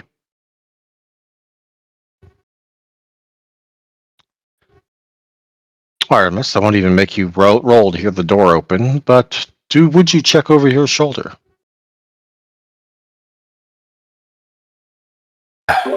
I think wherever he is, he's always scoping out the quote-unquote talent. Fair enough. Plus, his massive overconfidence probably means he's sitting in a very swaggering manner and probably, casting his gaze all over the place, noting attractive people at the bar, potential feeds. Oh, incidentally, blood pool. Do we start at a different level and willpower and so forth? Your blood pool is relatively inconsequential for right now, unless you do something that is an insane amount of blood. So don't worry about it. Okay. Also, you are the one facing the door, according to the die.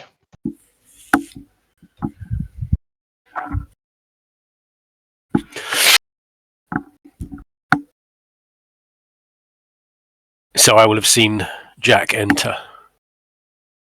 Yes, though Renata is unaware. Artemis will push his thoughts into Renata's head. Go along with this. That will require a willpower point and a roll. And you only have one attempt before Jack does whatever he does. That's fine. So willpower point. Am I back up to full willpower, or Yes, the story from before ended. So I was anyway, so it doesn't matter. Okay, so yeah, one willpower point, and what am I rolling? Intelligence. here's a handout for it. Yeah, I've got it. What's the difficulty? 1 moment. Should say. Probably does. Hang on. What's that? Difficulty of the subject's current willpower points. So right now that'd be difficulty 7. Fuck it. I'm not going to spend any more willpower. Let's let the dice decide. Did the dice fuck you? They did not. No, they did not. So what is it that you send into her head? He's sending into her head. Be cool. Go along with what I say. This could get difficult. All right, Jack, you're up. You think you see someone you don't recognize, and you have already learned the faces of those in Seattle. I mean, not Seattle, Miami, as part of your training.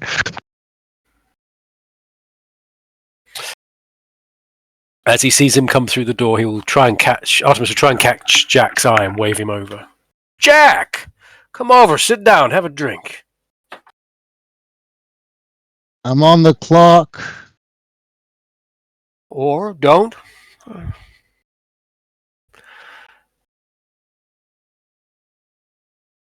I make my would, way to the bartender.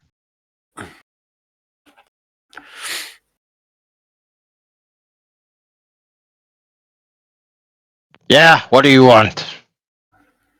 I'm gonna hold up a Polaroid of what's her face. Actually, no. I'm going to. Actually, you know what? Fuck it. I'm going over to Artemis. I'm gonna hand him Renata a is piece sitting of right across from him. hand him a piece of paper and a pencil, and ask if he can do some sketching. Sorry, hand Artemis a piece of paper and a pencil. Yep. Alas, art was not my forte. I dabbled in a little photography at college, but drawing things, not me. Could have sworn you draw through things. Common sense. Can I have asked Anastasia to have drawn this woman? Probably not. Directing her ability to predict things like that doesn't usually work well. I'm not talking about predicting things. I have received descriptions of what this woman looks like. I can describe that to Anastasia and have her do what she does best. And by do what she does best, I mean draw, because she is a very good artist. He is proud of his child, or adopted. Goddamn right I am. She's getting all the head pats, putting her shit on the fridge. I will say yes, but keep in mind this is like what, third hand description on how to draw. I mean, on what she's drawing and other things, and it'll be in the ballpark. It's better is what I'll than say. nothing. Yep, and it'll be in the ballpark. In fact, it's like a panel of like 9 faces on a sheet of paper, where it's like each one's slightly different, but still within the possibility range.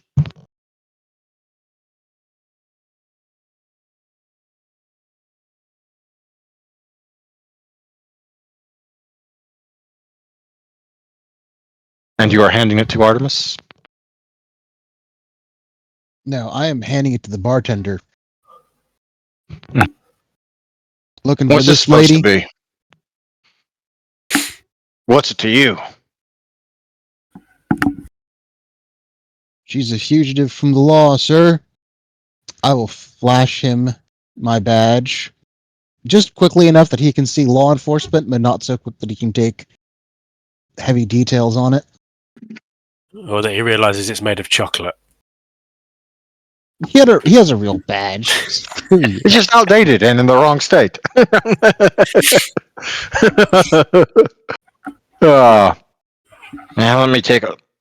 Yeah, actually, she's over there talking to Fancy Pants, the one like the dressed to the nines in the silk suit or whatever shit he's wearing. Came in like his shoes were made of velvet. Artemis Locke is dressed like someone from Miami Vice. Full on like pastel coloured suit, open neck shirt. And dressed I feel like like I would have noticed I've- that, but you know what? I will say that he's so focused on talking to the bartender I that he did didn't look specify around he was the in the room. shadiest corner, so you know. Also, Artemis did say, "Jack, come over and talk to us," as you walked in. He did indeed say that. Yeah, but I didn't know why. I was gonna waste. All right, I guess I'm making my way over. Renata looks about ready to bolt, but schools her face before Jack gets here.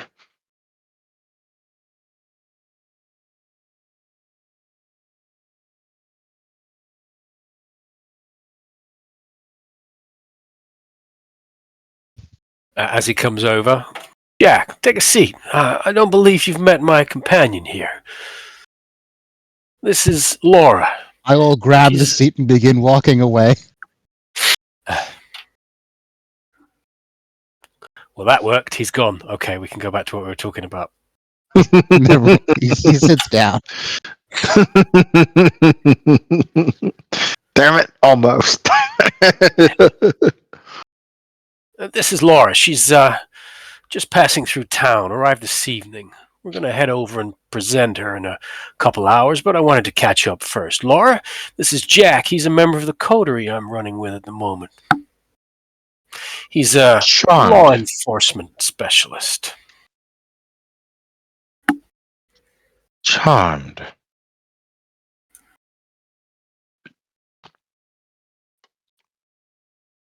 How do you do, Mr. Jack? Well, not the greatest, seeing as I spent a whole lot of time investigating for a certain somebody who folks thought was kindred.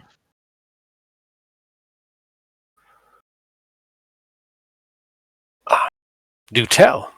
Any juicy gossip you've got, Jack? Don't hold out on me. It's your friend. It's your friend. Why would you be looking for Laura? She's one of us. Yeah, Last I well, checked, there you was hadn't at least a introduced day or yourself two you yet. had before you had to immediately be to the prince. I thought for sure I could catch up with Artemis first. No, first thing, soon as you walk in, I got off a goddamn plane and went straight to see the prince.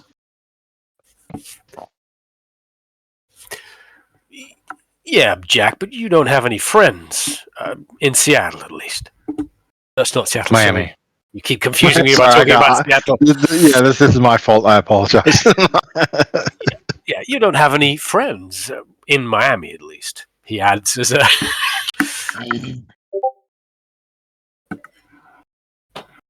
I know. We should have headed over and spoken to the prince straight away, but Laura and I go way back and just wanted to catch up. Get the gossip. You know what we Toreador are like. Gotta catch that Yeah. gossip. Never say that again. Ever. If you ever come back here, you go see the prince, and then you can go do mani-pedis and braid each other's hair later. Duly noted. And thank you, Jack. It's good to know that someone of your caliber is watching over this city. Am I You letting know on I too know when thick? you're blowing smoke up my ass. Damn I was it, I about laid to it on say too this thick. is a perfect time for a little skill-based PvP here with a lie check and a presumably detect lie check, if y'all want to. I'm not making a detect lie check. I am assuming he's bullshitting me. He could be telling me the God's honest truth. I'm assuming he's bullshitting me.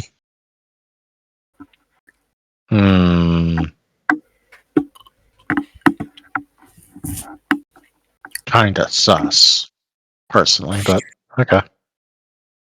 Not really. You're allowed to decide that someone is lying regardless of whether they are lying or not. I could make a check and be told I also he's feel like actually telling the truth. I also feel like I should point out that Artemis with Charisma 4 and Manipulation 4 is both smooth talking and persuasive. So regardless of the fact that you know I'm bullshitting, I'm not Artemis. Yes, except in multiple instances in the past, Artemis has shown himself to say one thing and think another, especially with the incident is concerned with the Toreador Primogen.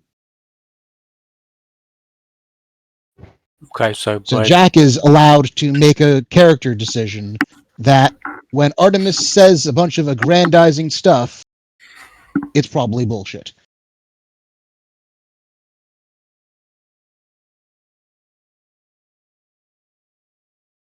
Okay, I wasn't before, but I think I'll now require that roll.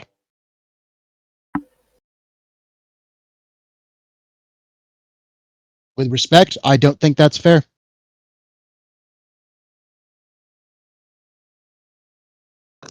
I have not made a check to be told that this is definitively a lie.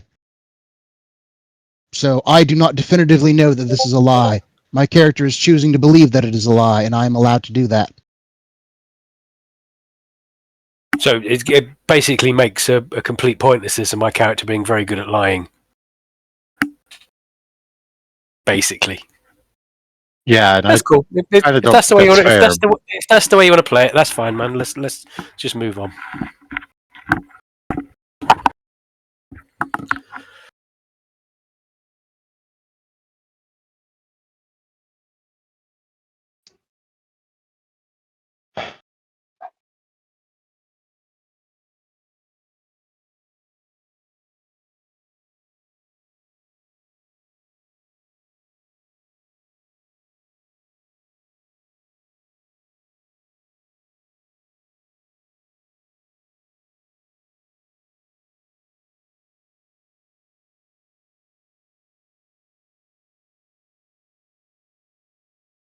Seriously, let's just move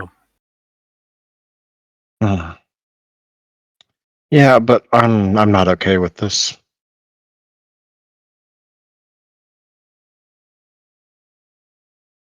All right, then how do I you had a suggest we handle reasonably it? bad situation like this. Didn't go quite like this in another game I was in, and no, it pissed me the hell off. So I'm not going to allow it in my game.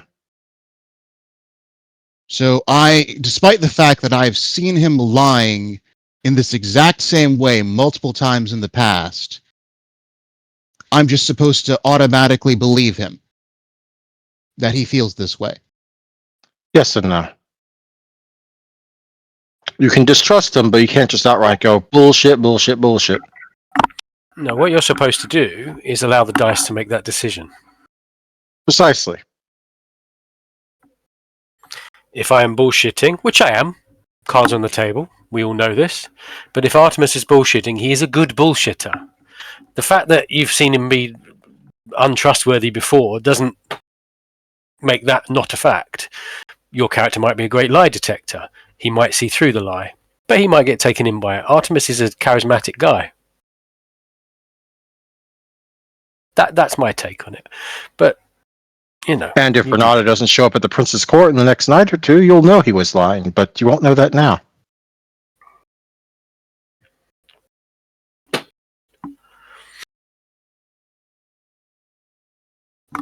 To be clear, Jack thinks that he's lying about the fact that Jack is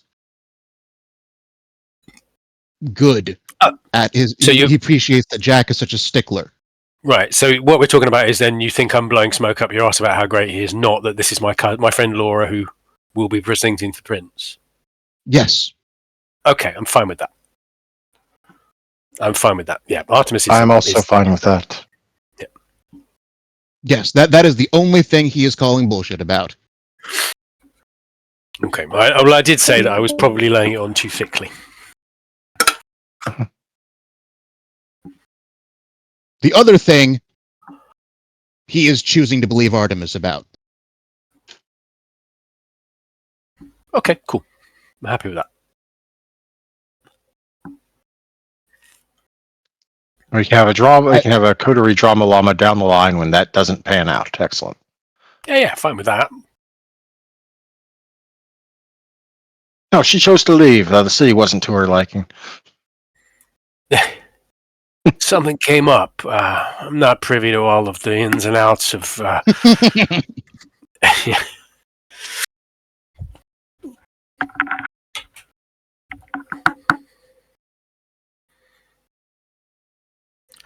Something came up. I think I will still roll for that part, if that is okay. All right. In that case, Artemis, make your presumed manipulation subterfuge roll. Do you have a reference? Do you have Perception, a wits empathy? Okay. I have persuasive as a. Absolutely. Okay. These are both at difficulty 6. This is an opposed roll. So I get an extra dice for that. Is that right? With the Yes. specialty? Yes. Yeah, modifier 1. Do I get a no?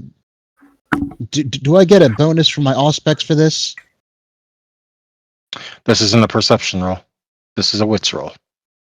That's one of the Right, reasons why I okay. choose to use wits for it. Makes sense. I'm probably not going to beat that. What is the difficulty? Difficulty is 6. 6. It is opposed. Okay. Nope. He's telling the God's honest truth. Got Which the will allow second you to be bit. angry at him when Laura doesn't show up in court in a couple of nights. But till then.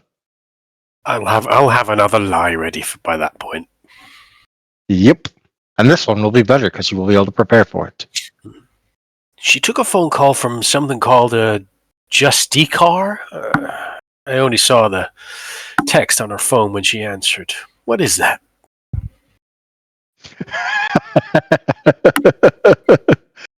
In any case, to continue this thing. Yes, nice to meet you, Jack? Yep. He wasn't in your last letter. No, we've been doing some very hush-hush work for the local Camarilla, and I can't put everything in the letters, Laura. You know that.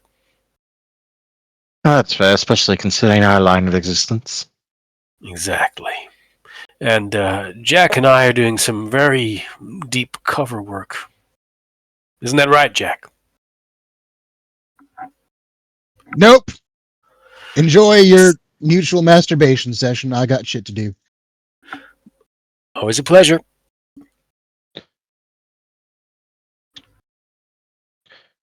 Once. And he will Jack. point to both of his eyes and point to her, and then walk out. One moment.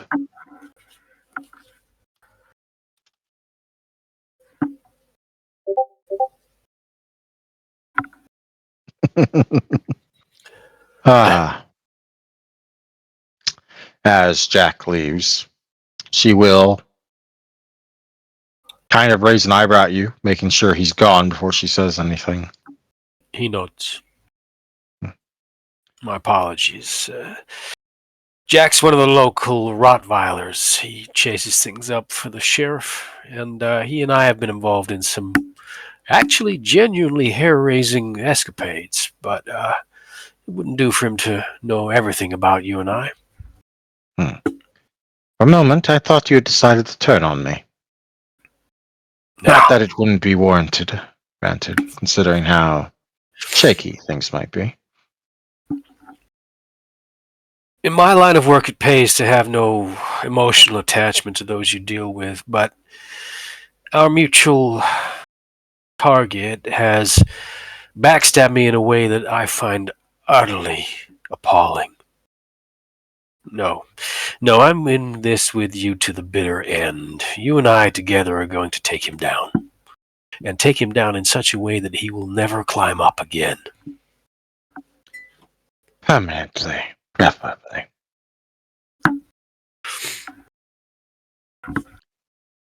I will do my best to investigate some of his office whereabouts, the ones more on the outskirts of the city where the Sorry. sheriff and her people aren't.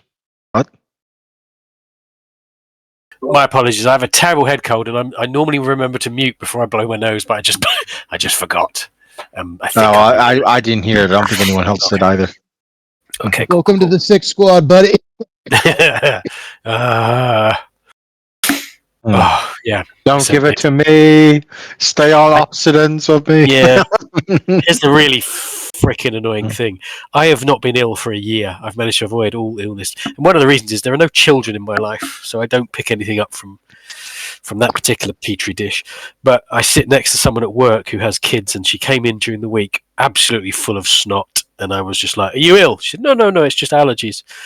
And she was ill.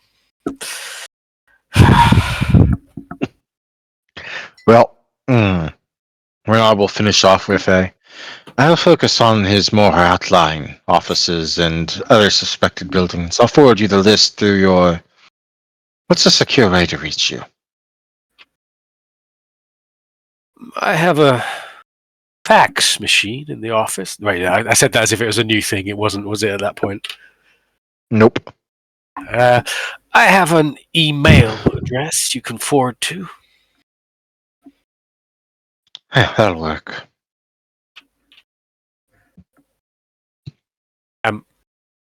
He will give her his email address, which is silverfoxdaddy1. Sorry.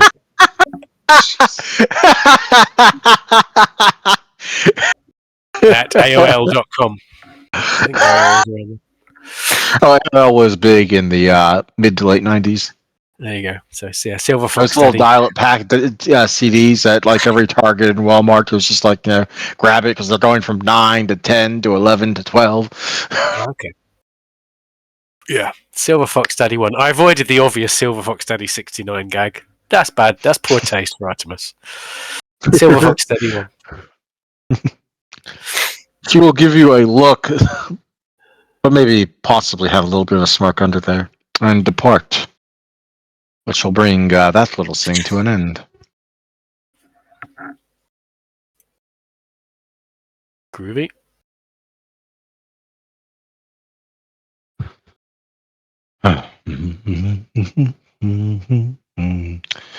Which brings us to a little extra something. One that I have been looking forward to since I wrote these. Actually, there's several here I've been looking forward to since I wrote them. Not going to lie. We will go back to Ursi. And his cameo will be technically Maisie / Anna. I am here. I am alive. I am awake. Mm-hmm.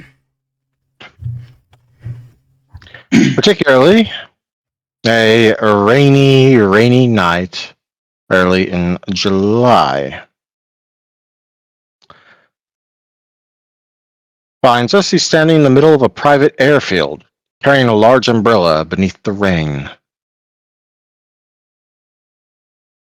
Where did that go? There it is. Absolute monolith in the middle of the night, in the middle of nowhere. Tomorrow night, he will be starting his attempt at what many in his clan consider to be one of the great proofs of progress in thaumaturgy. But tonight, he's here to receive a delivery of something quite dear. The objects, and the people carrying them, have crossed a mixed path of 2 separate chartered flights and a few stretches of dangerous road legs of their journey. Copies of Seattle's records of a path precious to him and some other copy tones and objects besides, all to expand the Miami Chantry's library. All to finally give Ursi that which he has sought for years. 2 figures step down from the short stairs connecting to the small plane. One tall, male, old-fashioned, presumably one Dr. William Thorne, carrying a large briefcase. And behind him is a young lady carrying a similar suitcase.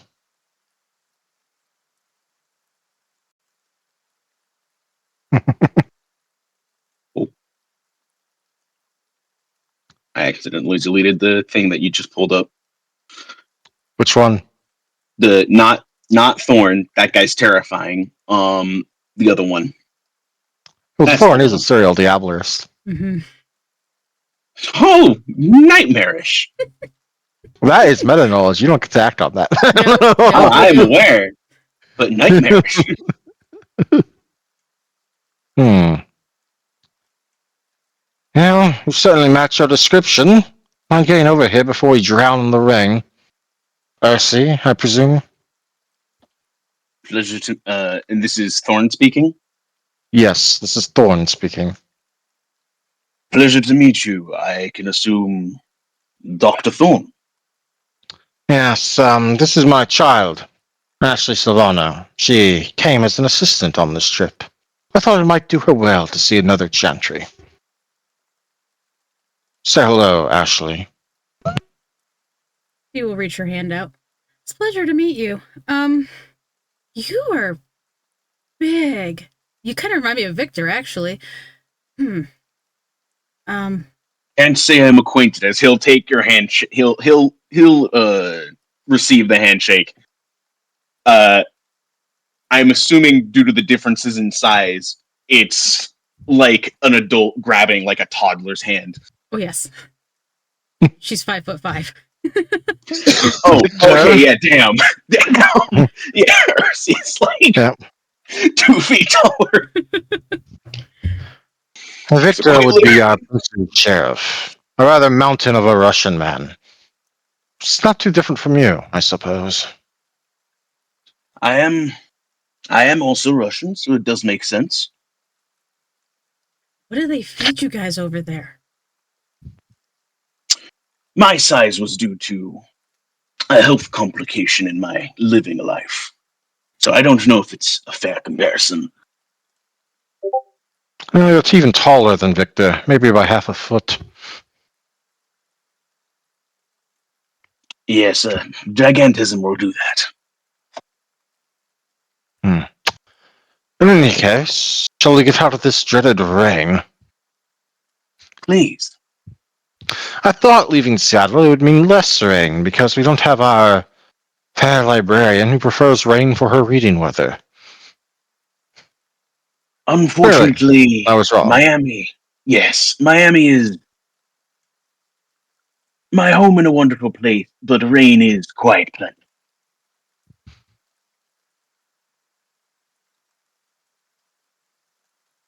I find it charming. It feels like home. Do avoid any of the. Do give a wide berth to any of the areas that look like it has a relatively large-sized puddle.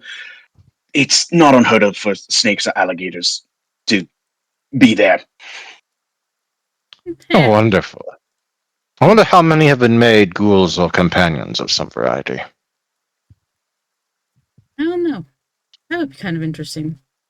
Can you? Maybe we should pick one up for that friend of yours. Ooh, Pius would love that.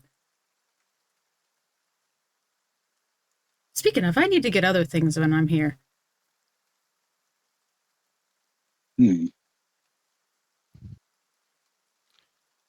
Well, where's the vehicle for getting to the chantry? I don't imagine you want to do this exchange out here, in the middle of the ring. Of course not. Ursi has prepared. He obviously is not going to bring them He has in prepared his vehicle. bus. Oh, dang. Okay, yeah, he's prepared his bus, but he's made it much nicer. He made it through thorough cleaning, really nice seats, like nice seat covers. Has it's nice. Has like a proper air freshener. Ah, I remember Lavender. these. Don't see too many of them anymore. Shame. Yes, With just a little work, they made excellent mobile havens. it is a beautiful piece of machinery. In Ash. Now. Yes, sir. She'll hop in the back. Ursi will have opened the door for them and then waited for both of them to get inside and situated before he gets into the vehicle, and it inevitably does an immediate lurch. Truly stupendous. Have you considered altering your suspension in some way to better adapt for that? It already has been. Of course. Still, not too bad. Actually, if only you were to be somewhat open to choosing alternative males to spend your time with. Sir,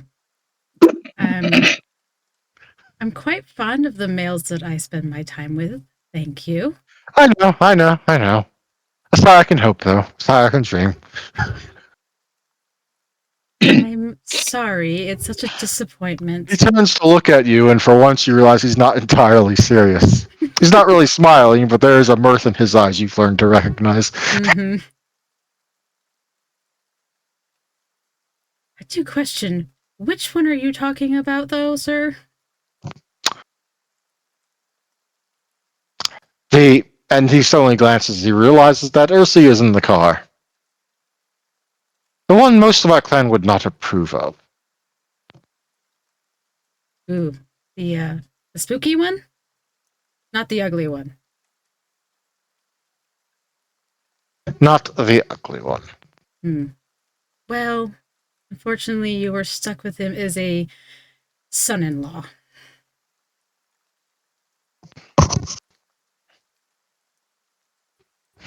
Just be thankful we can't have grandbabies. Or give you grandbabies. Probably the best for everyone. Ursi Without absolutely much. has been driving this entire time. Absolutely. Now, Ursi, how has the city been? Things have quieted down quite nicely. Thank you again for making Quieted this trip. down. Was there danger here before? Oh, simply had to deal with a annoyance. Personal work, honestly. Yeah.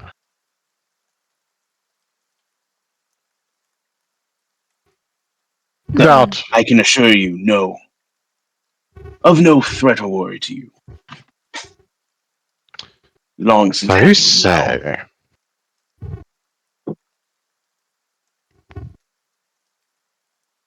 Common sense. Did I use the right words there? Because I do not I remember. have no idea. I missed like a couple of them, but I just kind of ran with it. Fair.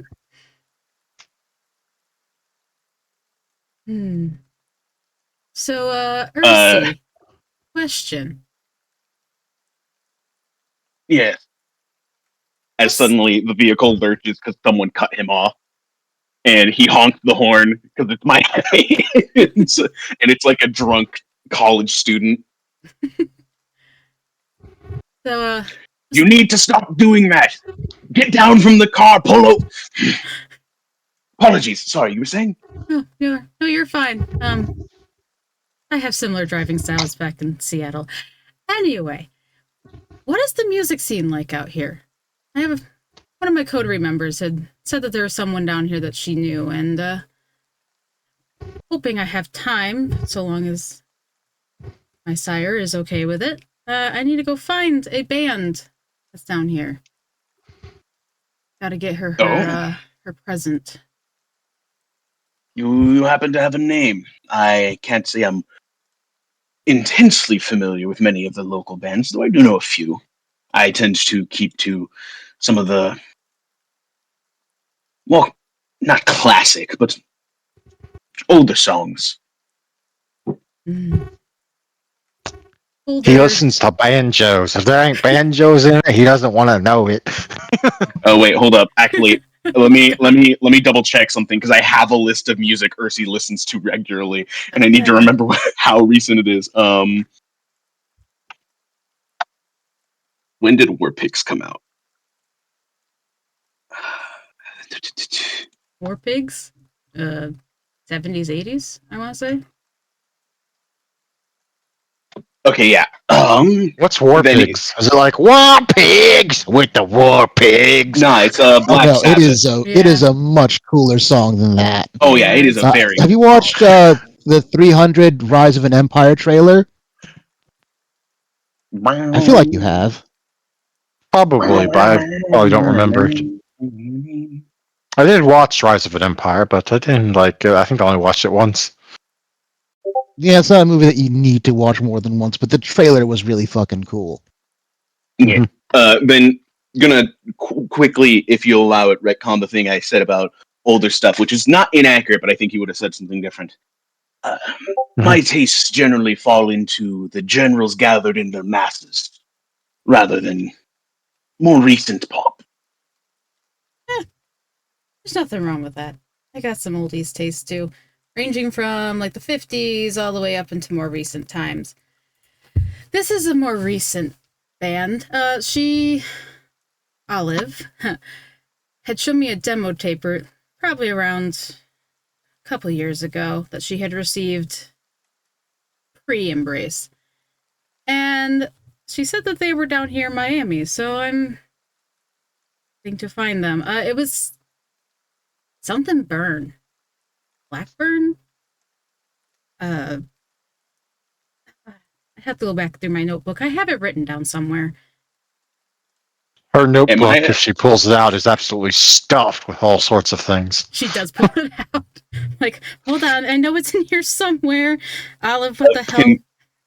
You know how some ladies Percy have those me. big purses that have littler purses inside the bigger purse? That It's is kind of like Yeah. that, except it's a bag, but with like books and notebooks and And a pieces of paper scrying to write bowl. with, Don't forget the scrying and bowl. what looks like an old like Raven plushie that's been reformed into a bag. Ursi approves because while he doesn't have that, he has his jacket, which is large enough to fit pretty much as much stuff as that. Ah, I found it. Could I make a what's it called? What's the equivalent to history? Academics. Can I make an academics wits or Any like school intelligence check to subject that remember? isn't basically science is academics usually. Cool. I don't know if this Intelligence counts as academics. science because I'm trying to remember if Ursi remembers the name of Maisie's band. Oh no, that wouldn't I be do so. Wait, not why? think Why it would does. academics mean for science be for a band? Yeah, that's why I was like, I don't know if that fits. That's why, like, history, No, like no, memory. no. I mean, I imagine Maisie mentions it every other time you're with her. So, Mm-hmm. would Ursi remember the name of her band? I think I'll just roll straight intelligence for that real quick, or wits or As you whatever. wish. Like, DC, whatever you want. okay. I'll just do the base 6. Or actually, no, I'll lower it to 4 because she mentions it recently a lot. Yeah, he remembers barely. Oh, I do think I know what you're talking about. It's like Tailbird, or no, Burn was the second part for sure. Dale, no, Vale Burn. That's it. Yeah. Olive said that her best friend's little brother was the drummer in the band and had showed me the demo. I need to see if I can find a show that they're doing. I gotta get something, see if they have like another album. She said that in one of his last letters that they were working on something, but that was a couple years ago. So I'm hoping that I can surprise her because, yeah, our cinnamon roll desperately needs that.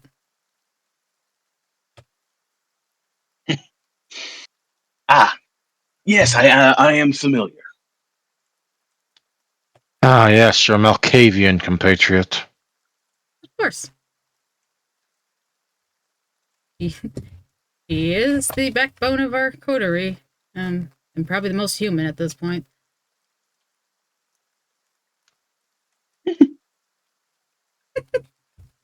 I'm amazed your Nosferatu has held on this long.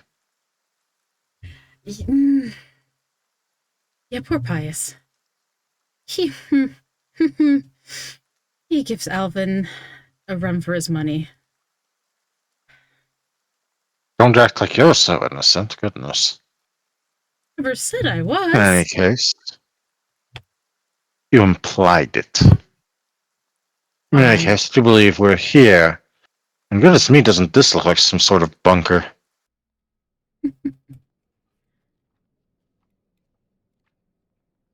As we pull up to the chantry, Mhm. Ursi will find his normal parking spot,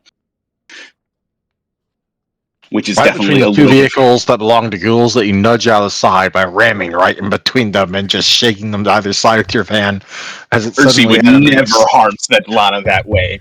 Now you hold on. Oh. Wait, what? You named your van Svetlana? Ursi didn't name his van that. His younger sister did, but the name stuck. He doesn't mention it often. Mm. But Oh, that is when plus one Ursi goes, interesting thing learned. but when actually Ashley, or depending on where Ashley's seated, when Ursi goes to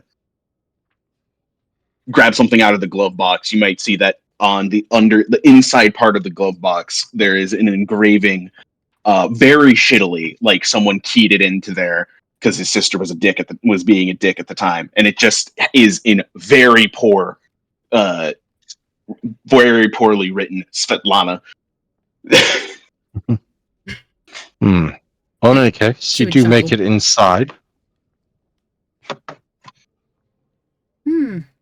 It's a library where your handoff is not going to go unwitnessed because there's someone here who sits like a dragon on top of what little is there is relatively of the Miami library compared to other chantries.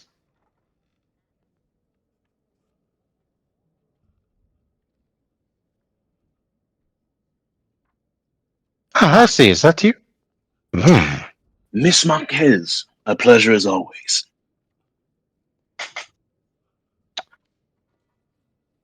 Ah, you must be Dr. Thorne, and this is my child, Ashley. Pleasure to meet you. This is a very cozy library. You don't need to sweet talk me. I know Otto doesn't have the most aesthetic mind. First thing he built this thing in mind too is structural security and safety. It's literally built like a fortress, As every chantry like a should be. literal Second World War fortress, I suppose. Concrete bunker. Indeed, it was basically a nondescript concrete building you entered. Right, this way. We have a little private room set aside for us. Wonderful, I'm sure. You are indeed led to a side room, but there is no one else here. It's just her, Ursi, Dr. Thorne, and Ashley. Very well, let us see what you have brought. Of course. And Dr. Thorne will put his large briefcase up on the table and unlatch it. Ursi is wrapped in his attention here. He's not literally salivating, but oh boy, it is not hard to tell that Ursi is deeply excited. Indeed, there are a number of what look like tattered bits of journals, actual, like, copied over tomes, and a few other things. On some unsorted notes and the like, but lots of diagrams for thaumaturgical circles and the sort. But definitely the makings of a path to be studied here, absolutely. Well, Ashley, they're still yours. Put it up on the table. Be a good girl. Yes, sir. And she will proceed to start putting it all out. In Ashley's briefcase is the other bits you were able to negotiate for. A general improvement on the Chantry's library via copied manuscripts and tomes. Very little here is original, as Seattle obviously kept the better bits for themselves, but it is absolutely an improvement. Ursi is still clearly happy to see those. Very different levels of excitement between the stuff Yep. that is clearly Levenbolt and what is clearly not. Indeed. Positively marvelous. Carefully, don't go wielding your new studies too energetically. None of it is very friendly to our masquerade. Of course. I'll keep it to personal. Well, for me personally, I'll keep it for personal research. As, yes, it is something that should not be used openly, if possible. But, it is deeply interesting. Very interesting. Wonderful. Now you are a bully boy in the city, yes? Yes, that is Excellent. my assigned position. Well, my child does wish to go explore the city tonight, so be a dear and escort her. Unless you're called away for something else. That is no issue of mine. I would be more than happy to. I will give you a Congratulations, Ashley. You have a new babysitter. I believe you prefer the term. yeah. I appreciate another babysitter, sir. I'm never gonna get out of this, am I? Pyramid for life, dear. Pyramid for life. As long as I don't run into another Giovanni, I'll be fine. Indeed. And that will be where we draw the scene. But you can keep role playing. I'm going to go to the bathroom. But when we get back, we will get to another scene. Alrighty then. Who is the most? Fuck it. You're the mime. You're the mime Pokemon.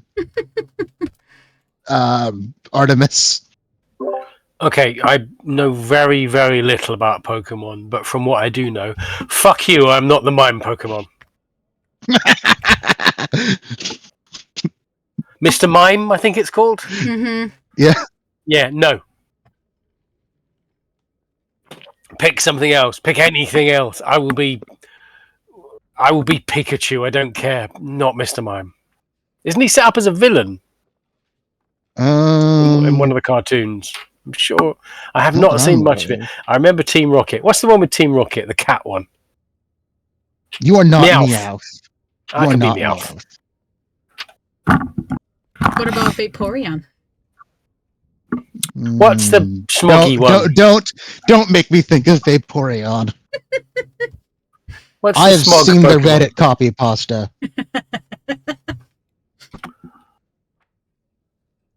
What's the smoggy one? Is it called Smog? No. I know which one it is. I'm just thinking, like, you're Gardevoir. Okay. Now he's got to look it up. Now I have to look that up if I can even spell it. Pokemon Go. Gardevoir. Gardevoir. Or Gardevoir. Gardevoir, whatever. That is a very feminine Pokemon, but I'm okay with that. Look, It's that like was the most fancy pants Pokemon I could think of. Glade. Congratulations, Swiggity Swoodle. You no longer have a noodle.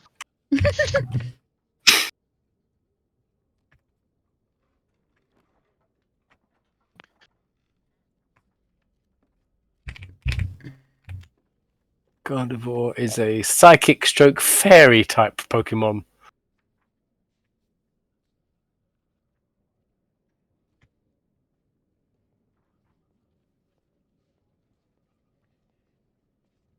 That's a It's like an evolved Pokemon as well. It starts off as a weird little mushroom-looking thing. Wow, Please bear- male Gardevoir does not look anywhere near as classy. Uh, This guy looks like a fucking dweeb. Mm-hmm. If you're talking about Gallade, that is, while it is an alternate evolution of the thing that becomes Gardevoir, male Gardevoirs exist and they look exactly like normal Gardevoirs. Oh my god, Yeah, they're all that's a whole, that's femboys. an entirely different Pokemon, by the way. It's not Oh not my a god, they're related all femboys. related species, not the same one. So you either don't have a And- noodle or you're a femboy. I'm not sure which is better. Yep. Also, I should point out that yeah, it is the most common body pillow of a Pokemon, I believe. great. Yeah, I didn't need to be reminded of that knowledge. My brain is not happy remembering that part of the Pokemon fandom exists. It's abundantly aware of it, but Rule 34 is a thing. yep, it is a curse on the internet and humanity as a whole. When the internet first appeared, there was a thing called Google Wax. Does anyone remember that? A Google Whack? No, I don't remember that now. So a Google Whack, it was when Google had first appeared. A Google Whack was a search that returned only one result. It's impossible now. It can't possibly happen. But back in the day, we used to try and find Google Wax to say, this has only got one return. It was usually a combination of words that were kind of nonsensy, but anyway, I suspect that Rule 37, was it? 34. 34 for the whole 34. anything is. Yeah. So I suspect that there is a version of Google Whack for Rule 34, which is, there isn't actually any porn for that. There must be some things. You can hope. There must be some things. Some combination of words that does not result in, oh, why did I have to see that? Well, when you figure it out, let me know. Yeah, I probably won't. It's probably not worth my sanity to go searching for that. Anyway, who was becoming a Gardevoir? Was it Artemis? Yeah. That's Yes. He Mr. was to Mime become was Mr. Mime, but then Mr. Rob Mime was strongly suggested- objected. Yeah, Mr. Mime. Mr. Mime doesn't have anywhere near the levels of charisma that Artemis has. So, What it mainly is that my very limited knowledge of Pokemon, and it is very limited. Even I knew Mr. Mime is a shit choice, and I'm pretty certain he was the bad guy in one of the cartoons or something. I've not seen. I remember Team Rocket fondly, but mainly the woman with the red hair. Anyway, Jesse. Jesse James. Wait a minute. Isn't there like some sort of Western outlaw that was named Jesse James?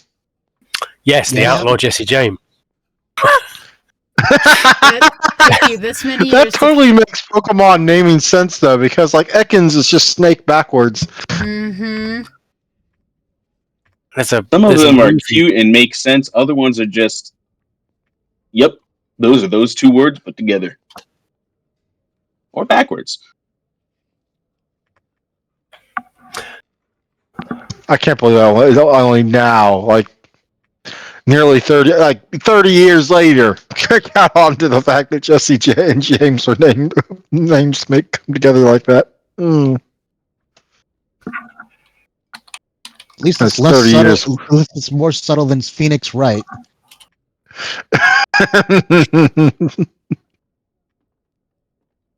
Yeah, that's it. There's a movie called The Assassination of Jesse James by the Coward Robert Ford. There's Yeah, I a think western Brad Pitt's with in it.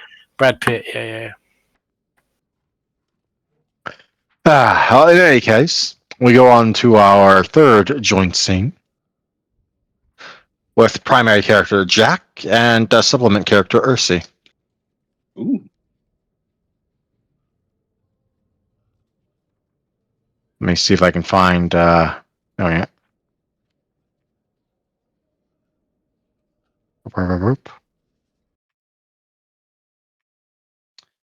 Ignite, nearly a week after the raid, finds Jack on his first night out as one of the bully boys. And he's not alone. He's riding shotgun in Ursi's van, of all things. Ursi is driving, and the row behind the two of you is sitting the rather disgruntled looking. Oop, there we go. Travis Bullock. Technically, Ursi was the only one assigned to be with Jack tonight, but the angry-faced Bruja dragged himself into the mix.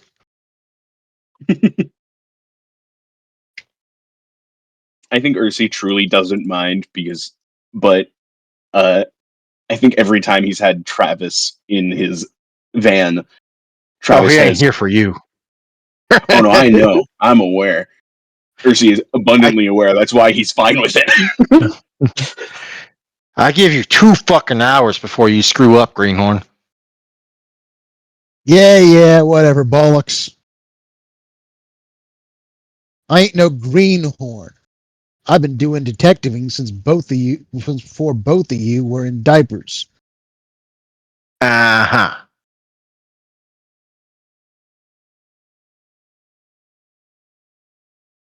Ursi's just enjoying this. I'm a little older than you seem to think I am. Haley, how old are you? When did you start police?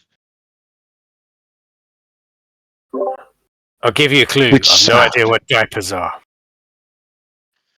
Which side? This side or the other side? Other side. 62. All right, around the same New time York. as me, then, I suppose. Texas. Actually, California when I first started out. MP.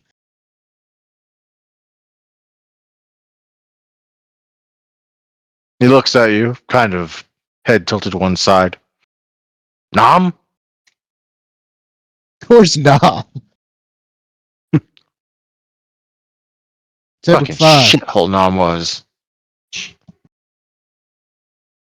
No, I think I'd prefer to shithole. Less rain.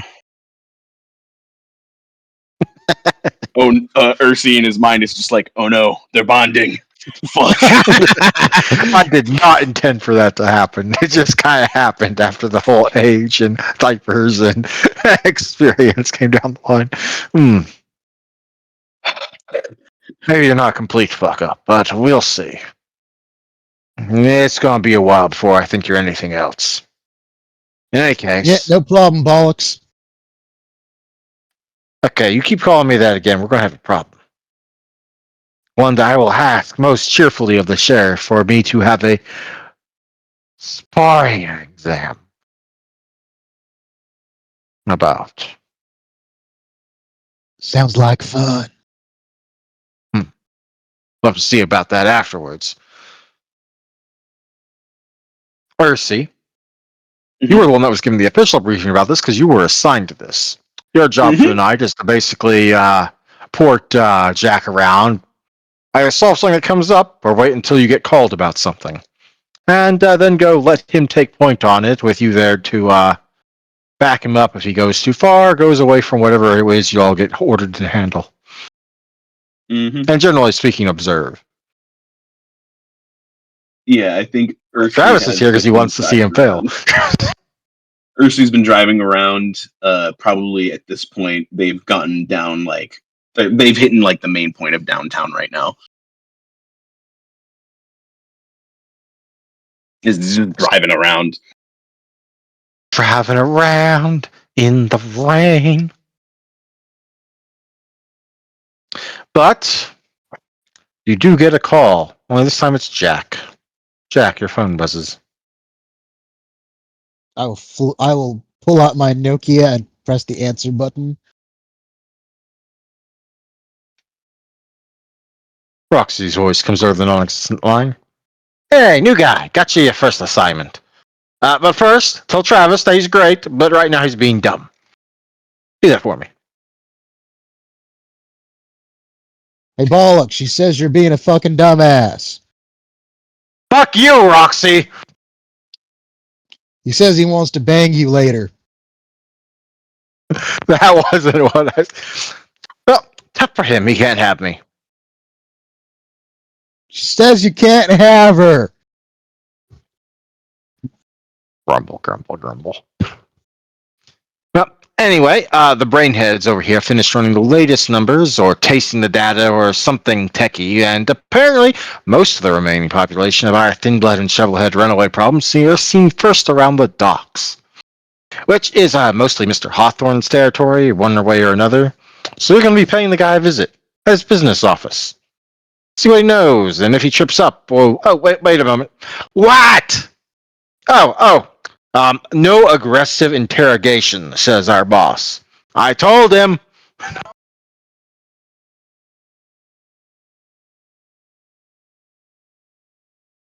Fine. Actually, what history does Ursi have, if any, with Mr. Hawthorne? Funny you should ask. One moment. Let me find him. He's down here. Nathaniel Hawthorne was a reasonably respected adventurer and settler in the city, who, as Roxy just said, does most of his business through controlling interest on nearly 2/3 of the docks, either directly or indirectly.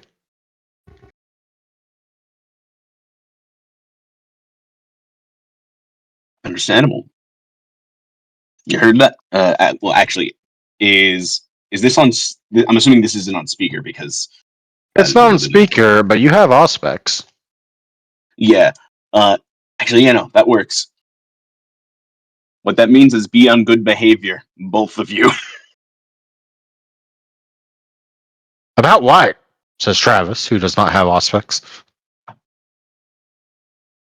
Me and I Ariel zoned are out for a going second. through some What does docs. she? What does she want me to do? That was a bad time to zone out. Basically, I didn't do they've it on located. purpose. I'm sorry. Basically, they've located that most of the thin bloods that show up these days are typically first spotted around the docks, which is mostly the territory of one Ventru, Nathaniel Hawthorne. And you're being tasked with paying the guy a visit at his business office, which is on the docks. See what he knows and if he trips up. And specifically, no aggressive interrogation, says the boss. Going to The meet boss being the Hawthorne. sheriff. I'll have to leave my nipple clamps in the car. Yeah, it's a good thing he left behind the gasoline and the washcloths with Eve. Yeah. Oh well. The Just keep smoking. Put it out the window. Take another drag. Hold it out the window.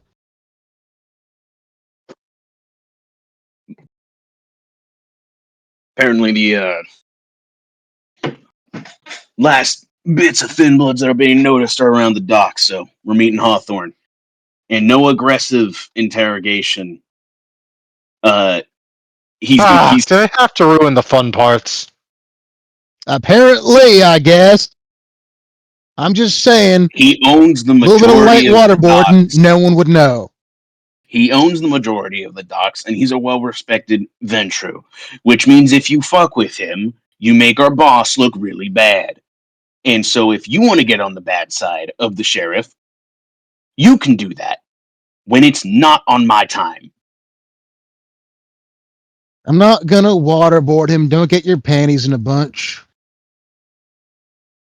I'm just gonna think about it. Leave it in your thoughts. At least till I'm not around. Or in any way liable. Can do, boss man.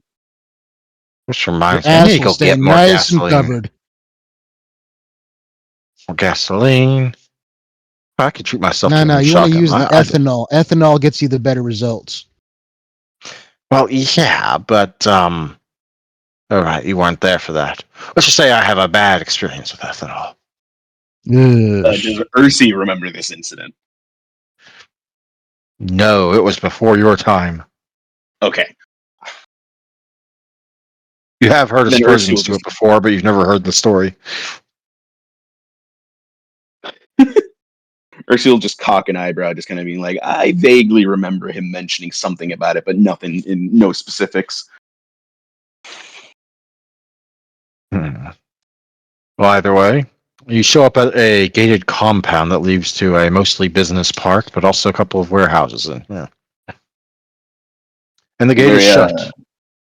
okay. There is a security guard outside. Ursi will pull up to the gate and come to a Jack, stop. you have eidetic memory. You remember from your briefing of not only the kindred of the city, but also the most well-known ghouls. This is absolutely on the payroll of Mr. Hawthorne. We're going to see Mr. Hawthorne. Mr. Hawthorne's not taking visitors. Yeah, this ain't that kind of visit. I'm telling you, he's not taking Yeah, well, he Ursi can take will- it up with the Is that sheriff. you, Ursi? Yeah, that like as they're having their conversation, Ursi is rolling down his window because it's an old vehicle, so it's manual, and he is a big man, so he has to shift his legs out of the way to be able to do it. Make the sound effects, damn it. That's what you do.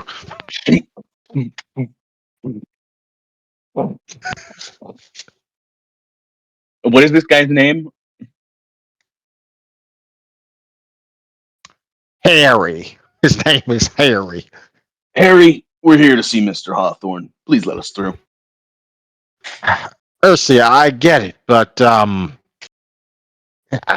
orders are orders, man. I'm not Official allowed to let business. anyone. Fine, I'll send you up the damn chain, you Karen. No offense. Not a thing yet. Is it not a thing? When does Karen's become a thing? That became a thing in like the last 2020s? 10 years of our time. Damn it.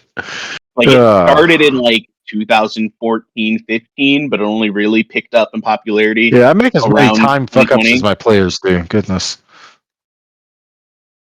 And someone will be waved over. Ursi and Jack will, and Travis will all recognize him.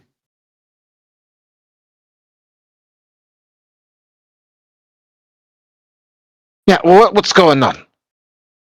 Santiago, we're here to see Mr. Hawthorne. He's not taking visitors. Official business. God fucking damn it. He can take it up with us, or he can take it up with the sheriff.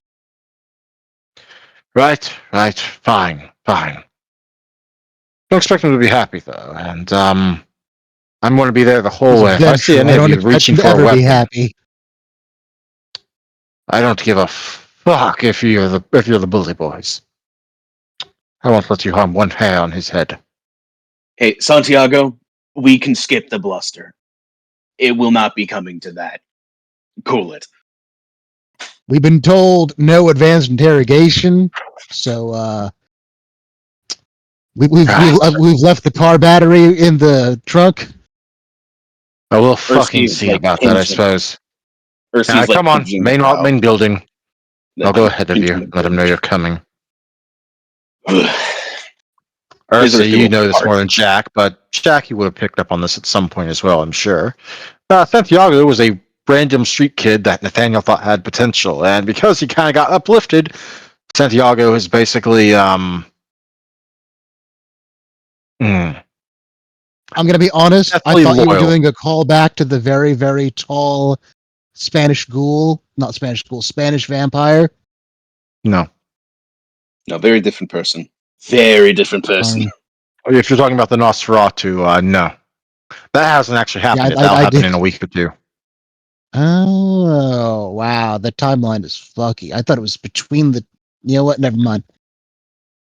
This is a weekend. This particular timeline interlude bit is a week after the raid. The timey-wimey bit with the Ghost Gator Nosferatu was about a month after, somewhere like that almost. Near So the end of the time Okay. skip. Santiago is not an incredibly handsome half-orc bard, then. No, he is not. Okay, just checking. No, he is not. If he was, he would have a charisma of 8, good sir. Yeah, no, fair play.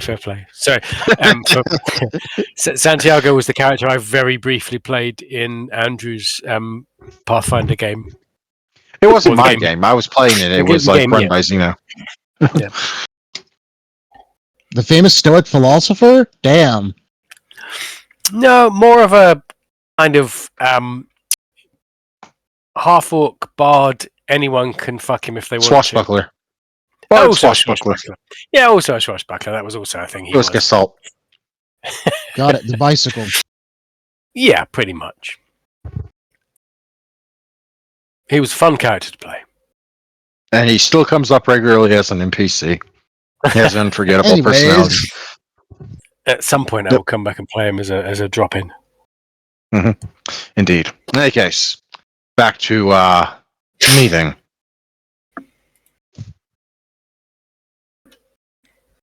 The three of you were eventually brought into a meeting room, which, by the sounds before you got here, was involving a meeting with someone that was quickly shown the door. Good evening, Mr. Hawthorne. Terrible evening, Mr. Ercy. look, we don't want to be here any more than you want us to be here, so let's just cut the fucking shit.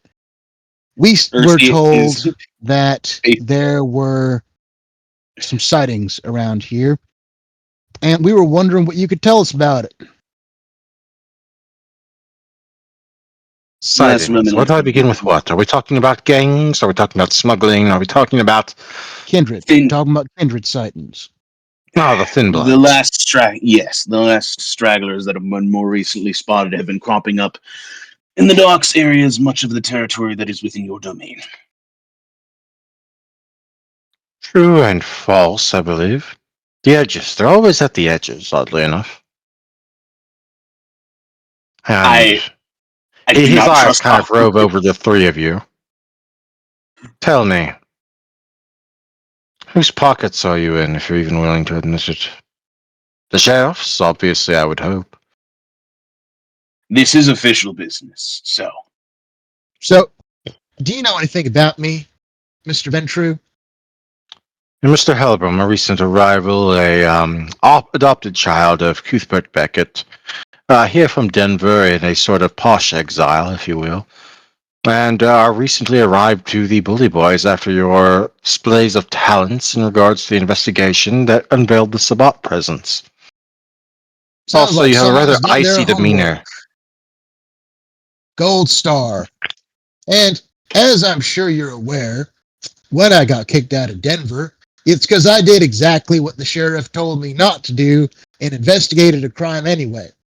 So By a I feel like primogen, that from what I hear. answer I feel like that should answer the question as to whose pocket I am in, which is to Rather- say nobody's. I Rather serve the than- law. Rather than get unhappy, if anything, he seems to smile at this diatribe. Good. I'm reasonably sure that Mr. Bullock back there is a, well, ride or die loyalty to our dear sheriff. And Ercy has never given me any hints of disloyalty on that matter. I'm sure you're I've similarly never taken relaxed on it myself or as a any of fancy my Ventru. kin. Way. So I will simply say, fiat justitiat ruat caelum. Yeah, out of character. I don't know Latin. You're gonna have to tell me. Let justice be done, though the heavens may fall. Good. He has a penchant for You're right in poetry. that I control most of the docks. I do not control all of them. In fact, it is only through sheer force of will and, dare I say, some veiled threats in regards to my dear Primogen that I have kept on to what I have. For said Primogen does control most of what I do not, and I do suspect he has a hand involving in certain things.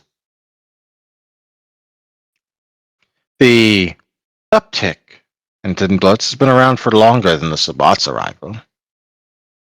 Not as bad, but it has been a present factor. I do not control any of the boats that have arrived on the edges of my territory at docks that I don't directly control and sometimes don't control entirely. Though I have been taking note of those boats, every single one of them has been using some sort of false name, false transponder, false everything. And more importantly, one of my ghouls put this before he had to flee, and he will pass over a rather poor quality Polaroid. I'm Percy will still pick it up and sort of look at it and then hand it over to his name, Jack. Jack? He has a simple 4-letter name, man. It's not hard. I'd like to roll perception plus empathy. Or what? Spirit's touch. On the Polaroid? Yep. Okay. Is that common sense? Is that a bad idea? I mean, it would only tell you who last held it. Or if you got enough successes, the person that held it before that. Damn, yeah, that would be a fucking waste. Never mind. I'm just look at it then. Ursi would. I don't know what I roll in this situation, but Ursi is just trying to gauge. Ursi does not necessarily trust his ability to gauge Hawthorne because Hawthorne is a crafty motherfucker in at least to Ursi's awareness. But he will still attempt to see if he's able to discern if any truth is being obfuscated here. I'd like to make that check as well, actually, if that's okay. What's Absolutely. empathy? I will have to make a roll just because if I don't, it'll look bad either way. Yeah, Ursi is not good at this part. I don't believe. If I remember correct, if it is wit's empathy, oh boy. What is the difficulty? Is 6, right? It is 6 because opposed roll, and it is with sympathy, yes. All right, so just wits. Ursi is not an empathetic man. So it would seem. 2 successes. Whew, No, wait, Ursi does not get anything. Wait, how do I get? No, I get 0 successes. Never mind. Wow. Hmm. A solid botch. Ursi does not. He completely believes everything Hawthorne's saying.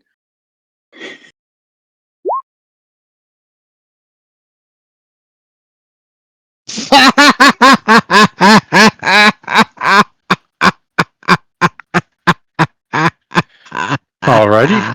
I will get to narrate the scene.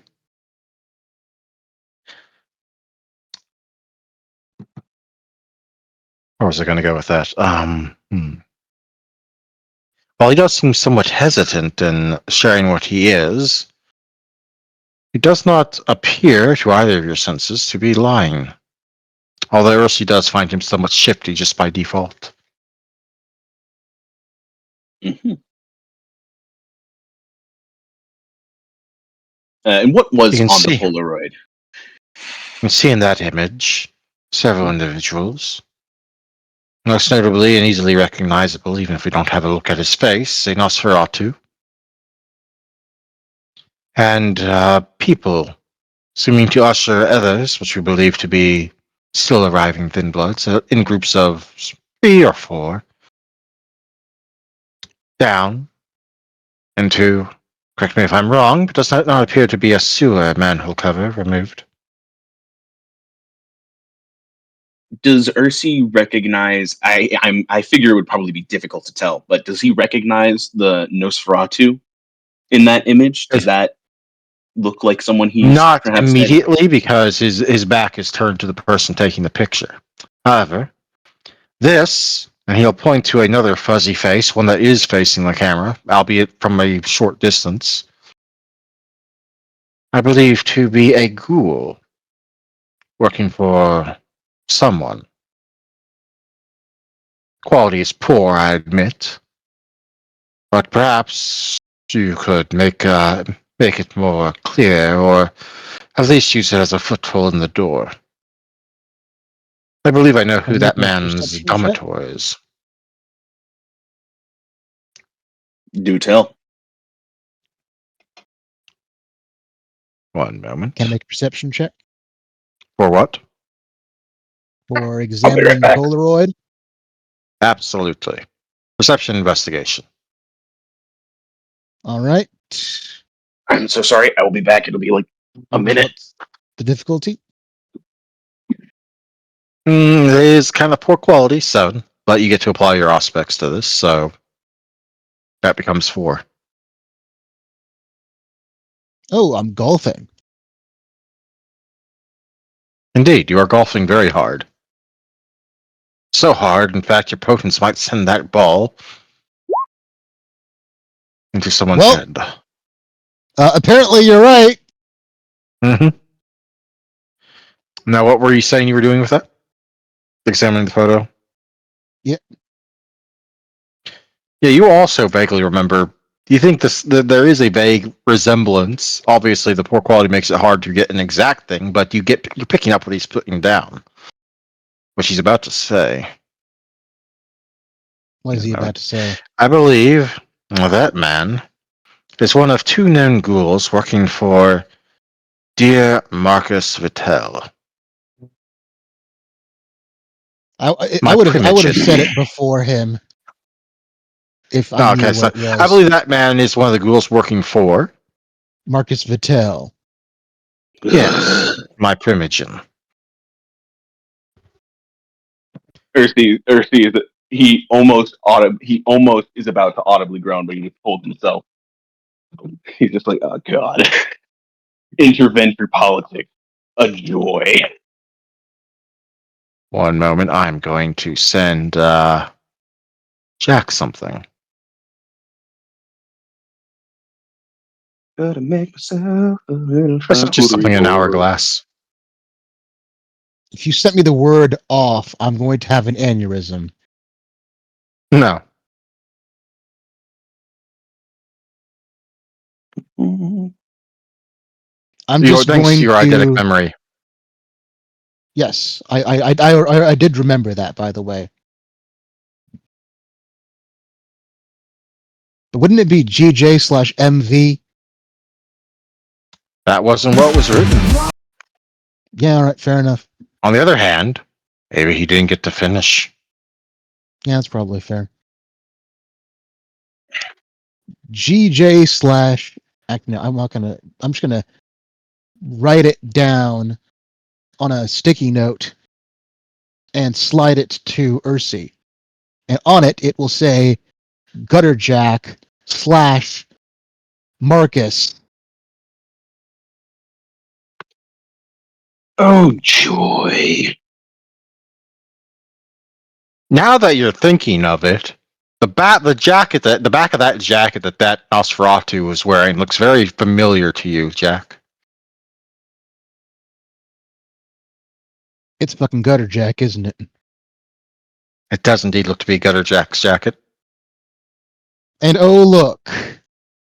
If we don't have the man himself. Glorious. So joyful. Okay. Gunpowder, treason, and plot. I can think of no reason the 5th of November should ever be forgot.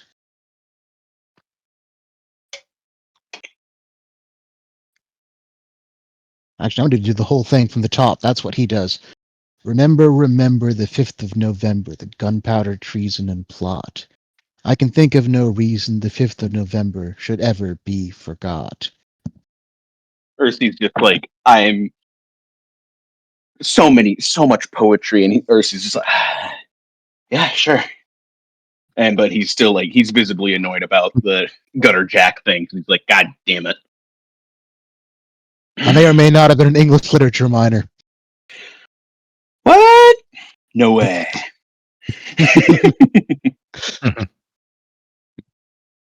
I just think of So V for go, Vendetta. Mr. Jack, and do what you It do is V for best, Vendetta. as evidenced. So go, Mr. Jack, and do what you do best. Snoop where others don't want you snooping, if it comes to that.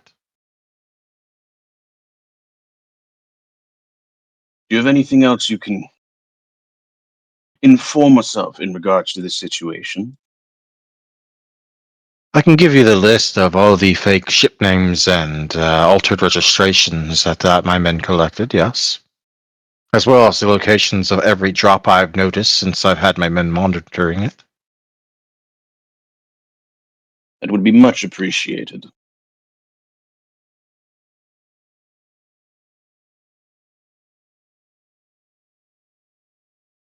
He will reach into his desk, pull out a particular ledger, and hand it to you.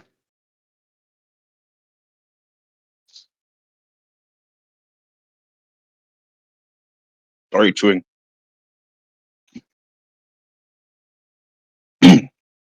Archie will take it, flip through it real quick, pass it to Jack, and be like kind of an animation of like, flip through this real quick and then give it back to me. I will flip through the thing. What do I learn?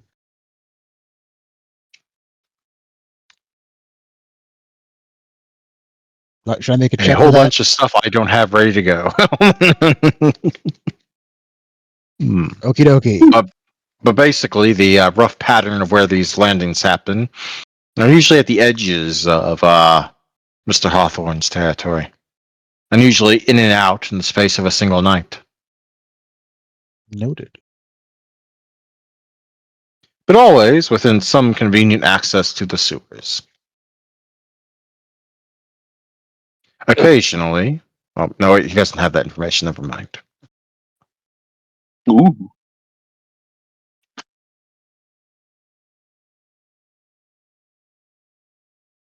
Ursi is nonplussed by this information. I mean, Jack hasn't trusted Gutter Jack since the time he met him. Neither has Ursi. But he's particularly soured on him due to the more recent events. Yeah, Gutter Jack's a bit off. Oh no! Oh no! No! What? Oh no! Oh no! Oh, painful. What? Are we talking about the tattoo? No, I just realized what I just said. Something bad? Gutter Jack's off. Gutter Jack's off.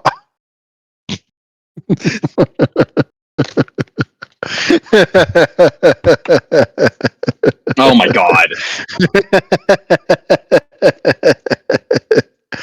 Yeah, is that I your was actual about to tattoo make or one a of your kid on character's tattoos, purpose. Maisie? No, that's my actual tattoo. That was my first Oh. tattoo at 19. Ideas are Oh, bulletproof boy. for V for Vendetta Oh. on my ribs. You know what? I was Oh. really worried that you had Gutter Jack's off as a tattoo. No, no, definitely not. And I was like, what the fuck? No, definitely not. Ideas are bulletproof. V for Vendetta. Yep. Uh, Why are you being stupid? Let me see if I can. But yeah, no, that's my first tattoo. Oop. I think I got my first tattoo at 19 too. I didn't, because I don't have tattoos.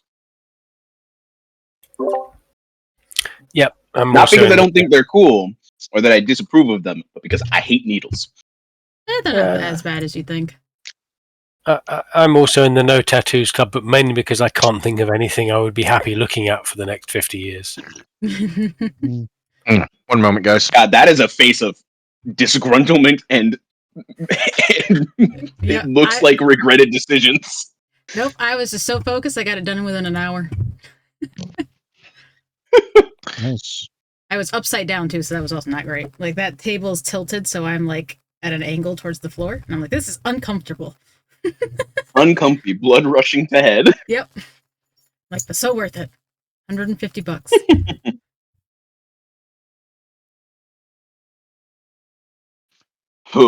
Indeedy. Well, ultimately, the three of you will make your way back out to Ursi's van, information in hand. And to be on your way. As soon as we get into the van, Ursi's just gonna, like, as we get into the van, we pull out, and as soon as we're out of eyesight of the gate, he's dead silent that entire time walking back and in there. He's just go, God fucking damn it. Ugh. I mean, I never liked Gutter Jack either, but I'm more concerned with the paperwork. I've been Yeah, telling you this shit for it's- over a month. Yeah, it's the it's worse that it's not just that it's Gutter Jack. It's that it's Gutter Jack and Marcus. It's just very so many degrees of shit in different levels, because I dislike Gutter Jack and I'm not a huge fan of Marcus, but for very, very different reasons. Well, here's hoping that Marcus does not have a sex dungeon. Please, no, just oh god. Well, that was what happened the last time I had to go after a primogen.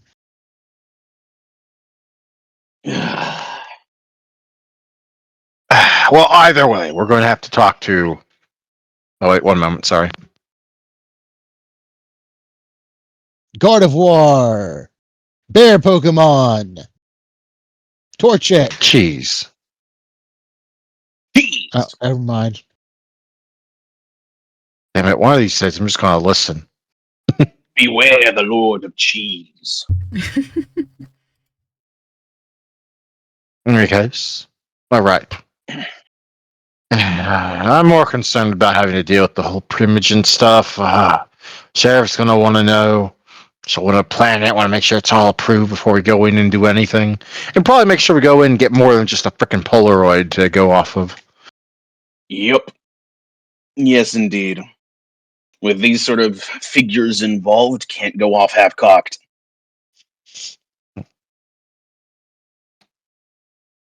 Otherwise, it's even more paperwork and so much more of a headache. Now, you didn't fuck up, new guy. So I guess I'll just have to watch you for another week or two. Yep. Just gonna do a little flex. I know you love me. Keep it in your pants, dudes. One moment. As something that may be surprising to both of them, as a very college boy sounding terminology comes out of Ursi, because he is not he is very young comparatively to them. In Both any as a case, vampire that'll be and a where that literal scene person. ends. Because we still have one more scene to do, and we're already at ending time. So we're going to go a little bit over Run. to get in that scene, which I have prepared something special for. Well, some special setups anyway. Ooh. This scene is Maisie's scene, and Artemis will be guest appearing. Woo. Let me change the scene appropriately. I believe Anna has seen this particular background before, and if you look distinctly in the back, you will notice at least one booby picture. This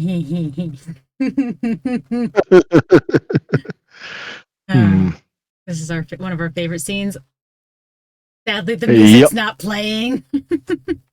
Well, yes, but that's because I have something special planned. I know.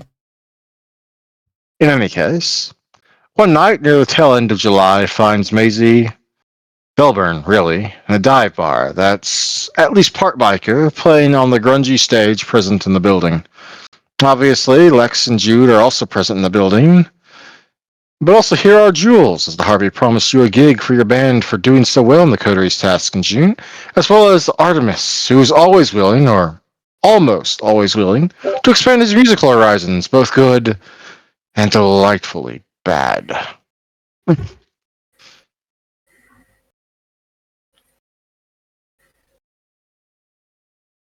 Or so I assume.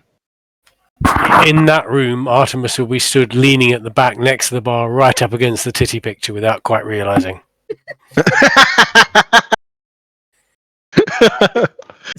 Speaking of listening, where we are. All right here. I did download from YouTube this little bit. I totally had just sent it to you, but hey. Yeah. Well, surprises. For those that missed it, this is Velburn as done by AI. Mm-hmm. I had fun. Let me know if it's too loud. I can turn it down a little more. It's fine. Righto. Woo!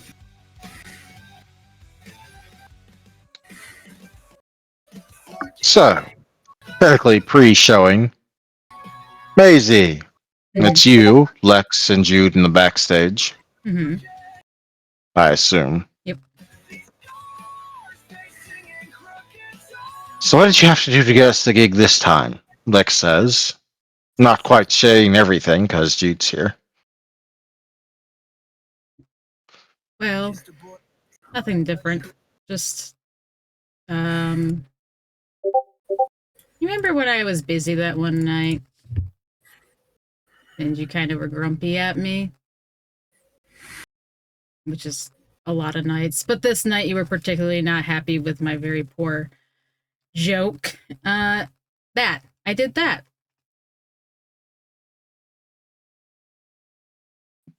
Which joke? You have a lot of poor jokes, Macy, especially lately. Well, sticking it to the man, or staking it to the man, I guess. You should cut it out. You can have your lover's spat later, all right? Let's just go out and melt some faces, or rock some rocks, or... Fuck, it's not coming to me tonight, and it's totally not the booze I drank before coming up here.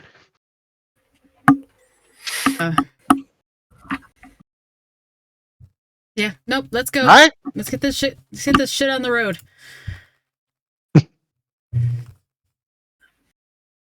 So you get a moment, but I'll let you describe how that goes, unless you would like to make a skill check for it. I'm afraid to make a skill check, but we could try and see what happens. Did you not put any dots into perform? Oh no, I have plenty. I have 4 with a proficiency in guitar.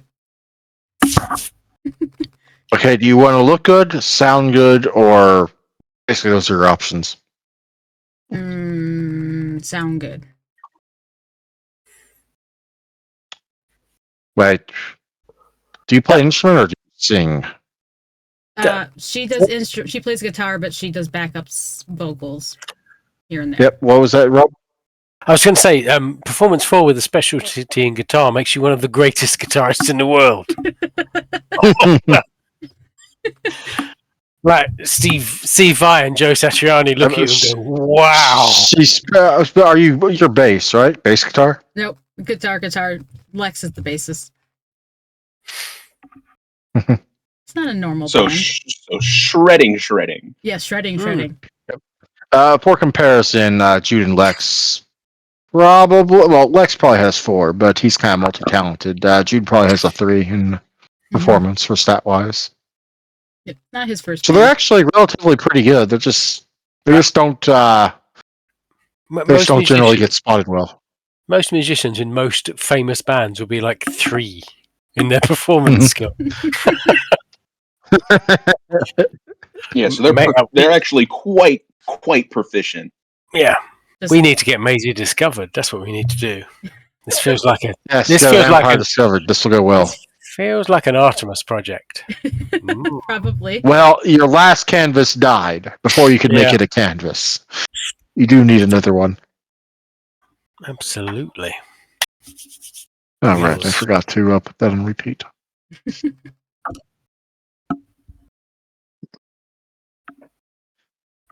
So would you like to make the roll, or would you just like to hand wave it? Let's make the roll. I'm not that super creative on a stage. Yay!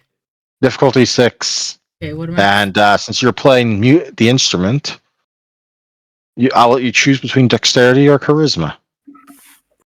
Let's do charisma performance, and you said 6. 6. There you go. Oh damn! Stage Yeah. blood grace, 4 successes. Nearly perfect. Actually, that's probably, I think 5 is Pretty basically damn beyond perfect, so 4 is pretty damn good. The crowd's mix of bikers and just general people that prefer this type of atmosphere, which is about 50-50 split. You know, a good few of them are nodding along, and some are kind of banging their heads in the classical fashion. Anybody As far making as this sort of bootleg music goes. recordings? Well, there's no cameras on cell phones really of that nature or that Oh, quality. I was thinking more like tape recorders. Yeah, let me make a roll. Bound to be somebody. I mean, considering if it was put out saying, "Hey, there's a band going," someone's recording it. There is one person There with we a go. little camcorder. There you go. He's standing near Artemis, actually, and occasionally looking at the movie picture. Artemis thinks he's looking at him. No, I will correct you there, sir. Artemis knows he's looking at him. Fair enough.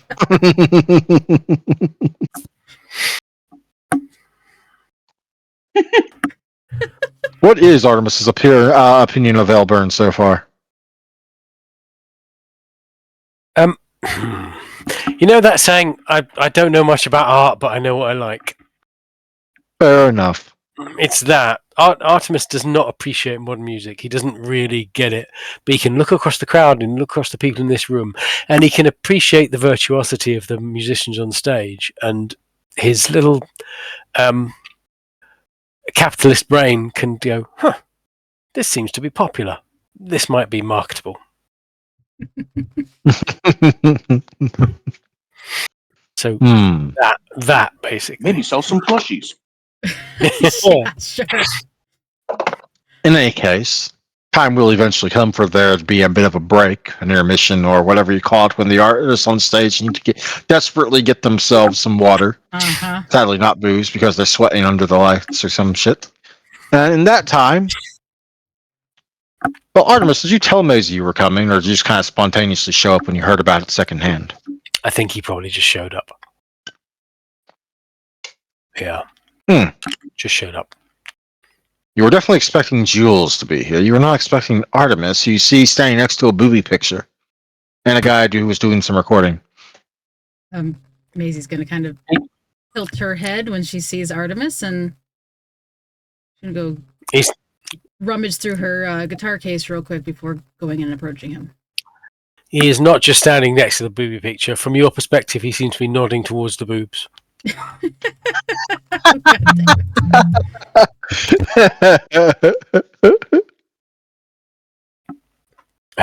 He hasn't. By the way, he's innocent. He hasn't realised that's what he's standing next to. The room is. Yes, but his past cases of deviancy probably make it hard to assume anything else. The room to him is incredibly gauche, and he doesn't like any of it. But he's really engaged with your band. So yeah, Maisie would, after digging through her guitar case, she'd also probably drag Lex along because he's at least met Artemis once, but not probably properly introduced, more of a passing. And then approach him like, "Hey, wasn't expecting to see you here." Well, I heard you guys were playing down here, and I just had to come along and listen. And you know, Maisie, that was amazing. You guys are avant-garde. There's something about your sound I think is really buying into whatever it is young people are doing now. I'm not entirely sure what that is, but Maisie will These young just people are doing. smile and shake her head. Ah, Artemis, don't be showing You your know, age.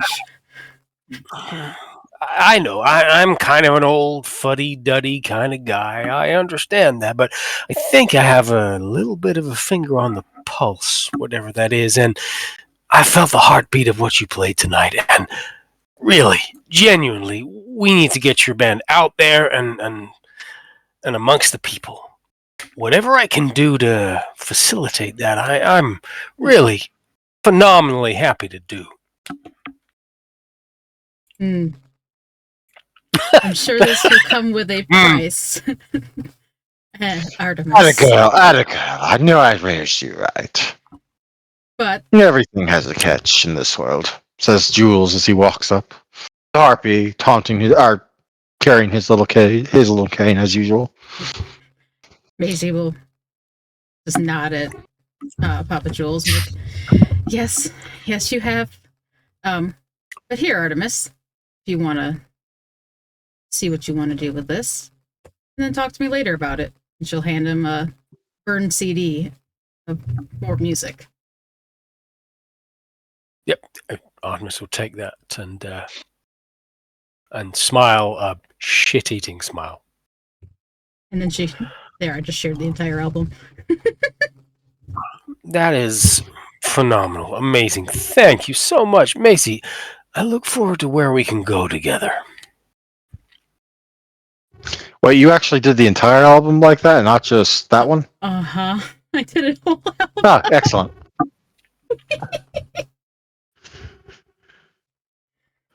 I got bored and I wanted to do something different. Fair enough. Valid reason to do something. And I didn't want to just give you the entire album. You said one song, not the whole album.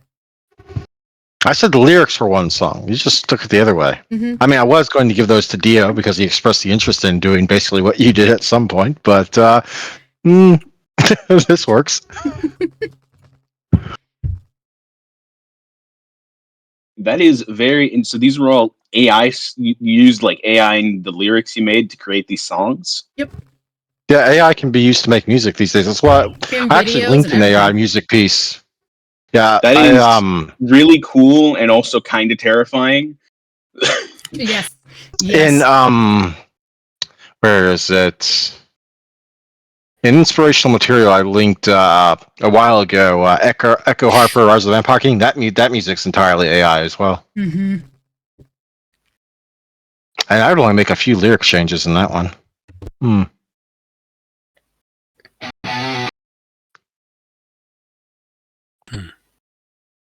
In any case, what are you offering her exactly, Artemis? Artemis is going to basically offer to take over the promotion of her band and the management.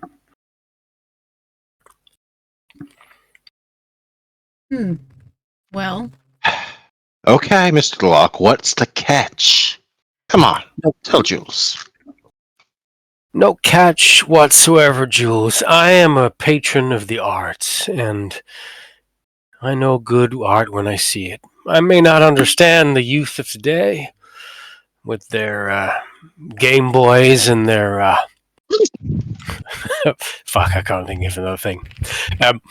But I know what is good. I know art when I see it, and this Discmen. is art. They're Walkmen. They're Walkmen.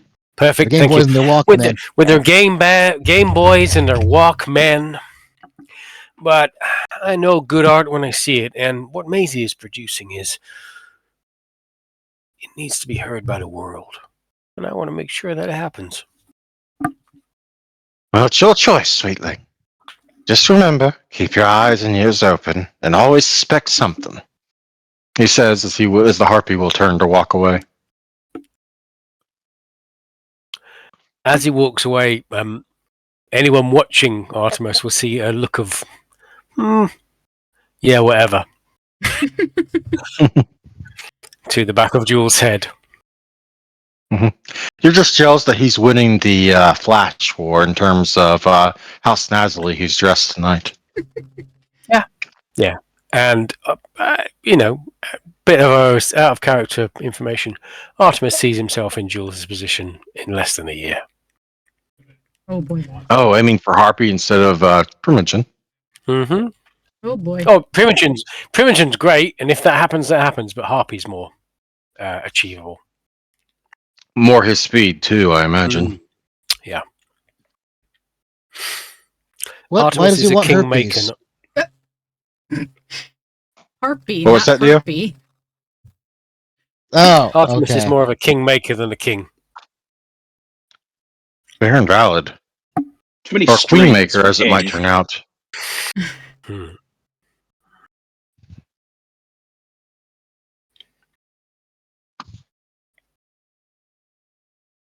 But all that said, Artemis will pull out his cell phone and call Stefan. Yeah, Mr. Locke? Stefan, I find myself in a situation where everything's dead. I need to go home. Come pick me up. As you will, Mr. Locke. That's probably best for... Anyway, there's some people out here giving the car some unwanted looks. I I'll be beg your pulling around soon. pardon. Sorry, is that an offhand thing rather than a plot thing? That's an offhand thing. Basically, Okay. you're in a bad part of town, and there's a really nice car out there Stefan's driving. That's absolutely fine. That's fine. So I'm just double checking it wasn't a plot point that I'd missed. Nope. Okay, Stefan, bring the car around now. Coming.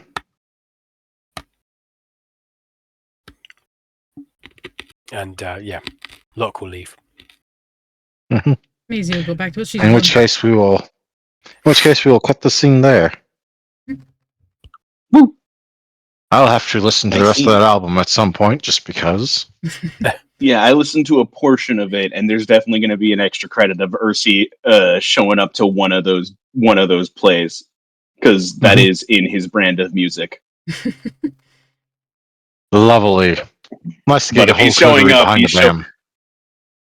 But if he Well, shows most of up, the coterie behind it's the going to band. be a night where he's cutting loose.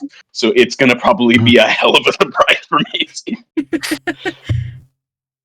He If shows Jack up in a shows Hawaiian he will tie-dye shirt. shave. Oh no, it would be a floral aloha shirt, not buttoned at all, fully board shorts in slippers. I had to have something because I had planned Ashley to say, I need to find out if there's an album to take back to Olive. Yeah, which I think Sadly, you taking back he the album mentioned won't occur for another 4 years in the Seattle game. Ah, no. Yeah, but Ursi would probably, I think I mentioned it in the chat already, he probably would have contacted Maisie to get them in touch or check with Maisie to see if she's willing to get in the touch there. And then if Maisie gives the get-go, get them in touch. Yep. Anything to promote the band, Maisie would do it. Yep. Especially if he'll also mention the thing because Ashley mentioned that the drummer was her best friend's younger brother. Yep. So Olive's best friend, Miriam, that's Jude is her little brother. So Yeah, Ursi would probably Human send some mess of garbled words that equates to she mentioned something about your drummer being like a younger brother of her friend or something. She's from Seattle. She's important. I think she's done me a solid. So I'm trying to get y'all in touch. Yep. In any case, I hope everyone enjoyed our time skip interlude session, the first for Miami. Very nice. Mm-hmm. Now, obviously, we did hit a couple snags at some points, but overall, did you enjoy the first half more or the second half more? I quite liked the second half. Yeah, second half was fun. I liked the first half as well, but second half was very fun. Yeah, I But for agree. Sorry, go ahead. Sorry, go on. No, go on. I prefer the second half, but I also feel like I don't think Jack should have been the one in Artemis's scene. I will admit that at that point I had 3 of the others picked out for the various reasons for their scene, and it was kind of it was kind of like a last who come fill-in slot. Mm. So I will, yeah, I'll agree. I enjoyed the second part more. I think that's a really good idea of having vignettes with a second character in. Mhm. Yeah, and maybe Mhm. Jack wasn't the best one to have in Artemis's, but it's a learning curve. Mhm. It's not. Well, this whole session was a test for how I might do time skips in the future, both in this game and the other game. So I quite like it. Maisie I will think see it's this gentleman show up to one of her shows.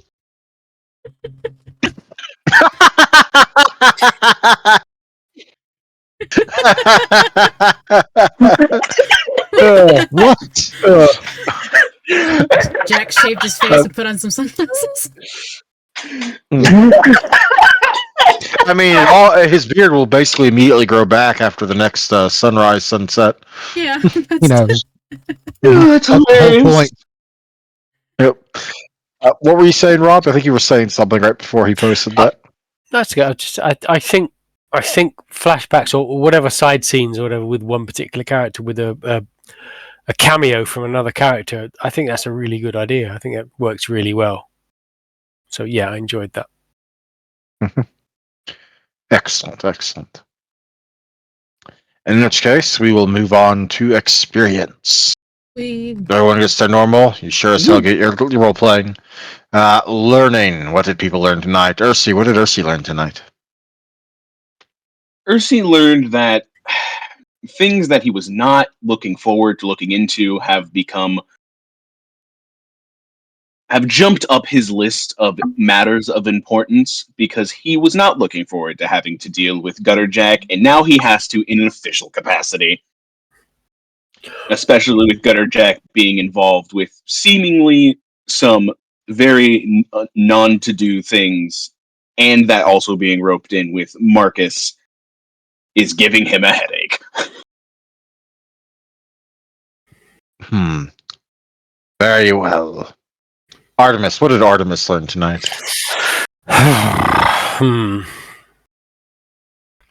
Well, Artemis learned that the enemy of my enemy is my friend. The individual that he contributed to the takedown of, unfortunately, is sufficiently angered that the person who called for that takedown, that she is willing to join up with Artemis. Mhm. Also, Jack's a You're- real gullible fucker.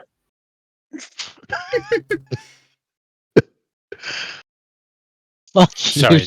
you. Sorry, I'm being. No, I'm no, being, I'll allow that one. I'll allow that being- one this once. I'm being facetious. Mm-hmm. All right. Yes, sure. Jack, what did Jack learn tonight? What did Jack learn tonight? Jack learned that Gutter Jack is working with Marcus Vitali to do a conspiracy.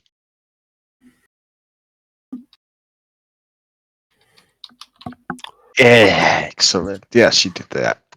Maisie, what did Maisie learn tonight? Well, she didn't learn about the Gutter Jack theme, but she did learn that Nosferatu were taking in, like, refugees from a boat. Hey, Nosferatu was involved. There was only one mention. Yeah. So, out of character, probably Gutter Jack. In character, no freaking clue who it is, but a Nosferatu at that. I've also been alerted that there is another supposed adventure in the setting named Marcus Vitale, who is Prince of Washington. There is no relation here. That came out without me knowing. I can't be required. I can't be expected to memorize every character in World of Darkness canon. I'm sorry. I think it's really funny if they're both canon. Sorry, dude. Both Marcuses. The only reason I know that, and the only reason I mentioned that to you, is because I ran a game set in Washington, I think 20 years ago, where Marcus Vitale was the Prince of Washington. Yeah, was the Prince of Washington, and that was That was his secret. So, no, fair play. If you didn't know, you didn't know. That's still really funny if they both exist, and then it ends up with two Ventru that get like a larger meeting, and it's just, Mr. Vittel, and then both of them get the person is like, no, Marcus Vittel, the Ventru. Then nothing changes. Yeah. In any case, in reverse order, Maisie, who's your MVP? Mine would be Ursi for his scene with his primogen. That fair and valid. Jack, who is your MVP? I'll be honest. I can't pick one. I feel like everyone did an equally good job.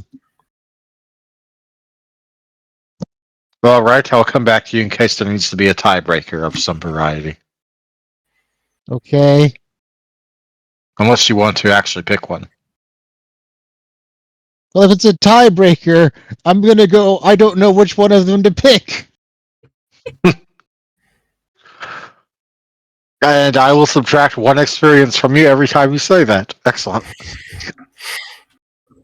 Artemis. Who does Artemis's MVP? It is a tricky one because there was a lot of good RP tonight. But I think for me, it's Ursi's very careful, and then the guy who we were supposed to be looking after accidentally got killed by a steamroller that appeared from nowhere and had stakes attached to the wheel, and they went into his chest, and then he was squished, and then his head popped off. That's basically. Honestly, if Ursi hadn't ended up telling the truth in the end, he was going to have to roll for that. No. That was for me the MVP of. Then this thing happened. Yeah. Fair and valid, sir. Ursi, who's Ursi's MVP? I think everyone did a really solid job this session, but I think mine's going to go to Artemis for the dedication to choosing to embarrass himself with the unnoticed to himself connotations to the boobies. Just, I'm standing near them. From your perspective, I am nodding at them. You know what? Just I like think I'm gonna make a definitive choice. I'm gonna give it to Ursi for calling Jack a badger. There we go. Fair enough. Which will mean 3 for everyone and +1 for Ursi. Woo! I'm locking it in now. I have enough. Mhm. The third. The third dot of Levenbolt, yes. Yep. Bro went. I didn't Bro have the failed power making a handouts for you talisman. today. I didn't have the power handouts for you today because you weren't going to be allowed to use it this session. But Oh, I already put them into the roll 20. yeah, I what I love mean. I that meant shit. the power handouts. Yeah, I do. Yeah. What is the cost for abilities? Is it current level times 3? For skill, you mean the things that we often call skills, but are actually abilities? Yeah. First thought is 3. Then after that, it's current times 2. Okay. So I'm going to grab firearms too. That will be 2 experience. Go ahead and put it into your private channel, just so we have it there as a written log. That's him doing the firing range stuff that I sent to you. Yeah, it's one of the things you were doing over the break. Yeah. Mhm. Hope you don't mind. I preferred to make the prepper as the scene that you had for the first time. Absolutely fine, 100%. I assumed you would use Cole anyway, and that was pretty much how I envisioned him. So thank you for that. Yeah, where am I putting this? Into gallery, your private thread, just so I have that as there for my log to go back and look over. So yeah, +1 firearms. Also, RC, make sure to put your third dot being bought down on your thing. Yes. Ursi is very happy. All right, let me update the experience totals.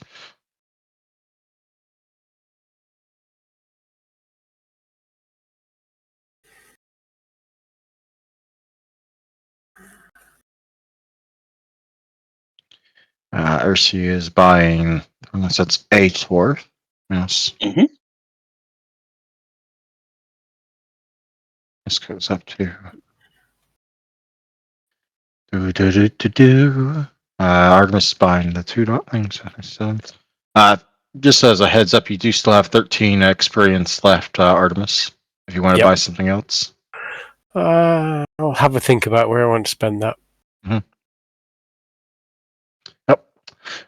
Alrighty, I have updated the experience pinned chart.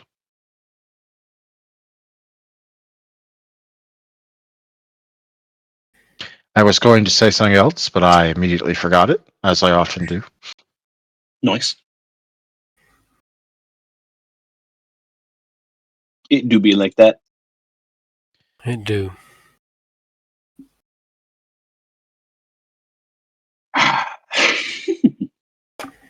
I am so happy that Levenbolt is finally here. Oh, He has I been now need working to towards that since the very first session. Mm-hmm. Yup. Ooh. So excited. I am so glad I saved up that XP specifically for it. Who was the one that gave him the cruelty of having it not be here, but in Seattle? I think it was That you, would be Rob. lovely art. Yep, it was lovely Artemis. And that was a very fun storytelling thing. Sorry. No, don't apologize. I enjoy it. That was fun. I was nice being like having to deal with the interchantry politics, and then it also allowed us to interact with the Seattle stuff, which was really fun. Mm-hmm. Huh. Yeah, definitely So fun. do not apologize. It was kind of fun Wonderful. to bring Ashley into 1999. It was like, what would she be like in 99? She's 29 years old. Human years. Yeah, obviously she hasn't aged since, what was it, 19. freaking 20? Yeah, Or no, she 19, was 19 whatever. when she got turned. Yeah, she's still a teenager. Just not mentally. And by now it's probably committed diablerie. At least once. Yes. No one would really Like know. sire, like child. Yep. But no one would know because it's hidden. We will find out about that. We don't know about I that know. yet. Yeah, not canon until it I happens. dare you to try and last very long under Den Mother Alvin. She's not. Alvin's too mean. He likes to use potence on her. Oh God. He's an ass. Not a bad way. Den Mother Alvin refers to one of my players, Ventru character, who has basically become the group Den Mother for the coterie. Who is collecting a harem that he says he's not A gay collecting. harem. But he says he's not, but it sure as hell looks like it from the outside. Yep. What the fuck? He's collected quite a few mortals. And not just mortals. Okay, not just mortals. Y'all are stripping him with basically every male kindred he spends longer than 30 minutes with. Well, and then he's got the mage that, we're like, hey, go date her. Going on a date? And she's like, no thanks. Necrophilia is one of the few taboos I'm not willing to break. Poor Alvin. Yeah, that Ventru has to deal with a Tremere, a Nosferatu, and a Malkavian. And rampant gangrel elders that drop by randomly. Yes. Yep. Nosferatu decided one time to be Bill Clinton and then Frenzy. In public. Technically, he didn't choose to frenzy, but he he was already low on blood and then spent like 3 blood to appear as Bill Clinton. And, wow. It was very, those very were a low lot on of blood. words and a lot of sentences in a way I was not expecting. Yep, and hence the the energy drink thing came on for quite a while because that truther was spreading around that Bill Clinton had attacked a person in Seattle streets. Yep, it was like one of those like conspiracy tabloids, except instead of a tabloid, it was like one of those late night news talk radio things. And I had the True Serum energy drink as a commercial ad in it, so I kind of have that memorized from back then. Wake up, sheeple. Basically. Proud of being a sheeple.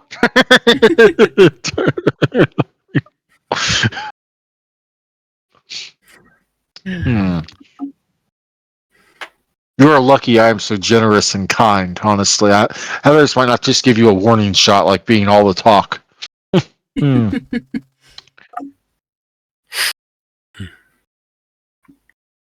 I mean, Rob's pretty, what should I say here? What's the word I literally just used? Pretty Easy generous. time. He's a pretty generous storyteller in terms of bad things happening to you and him helping you survive. Well, for me, bad things happening is just is a story beat that we get to work through together. It's there's no such thing as bad stuff happening. It's what do we do with this?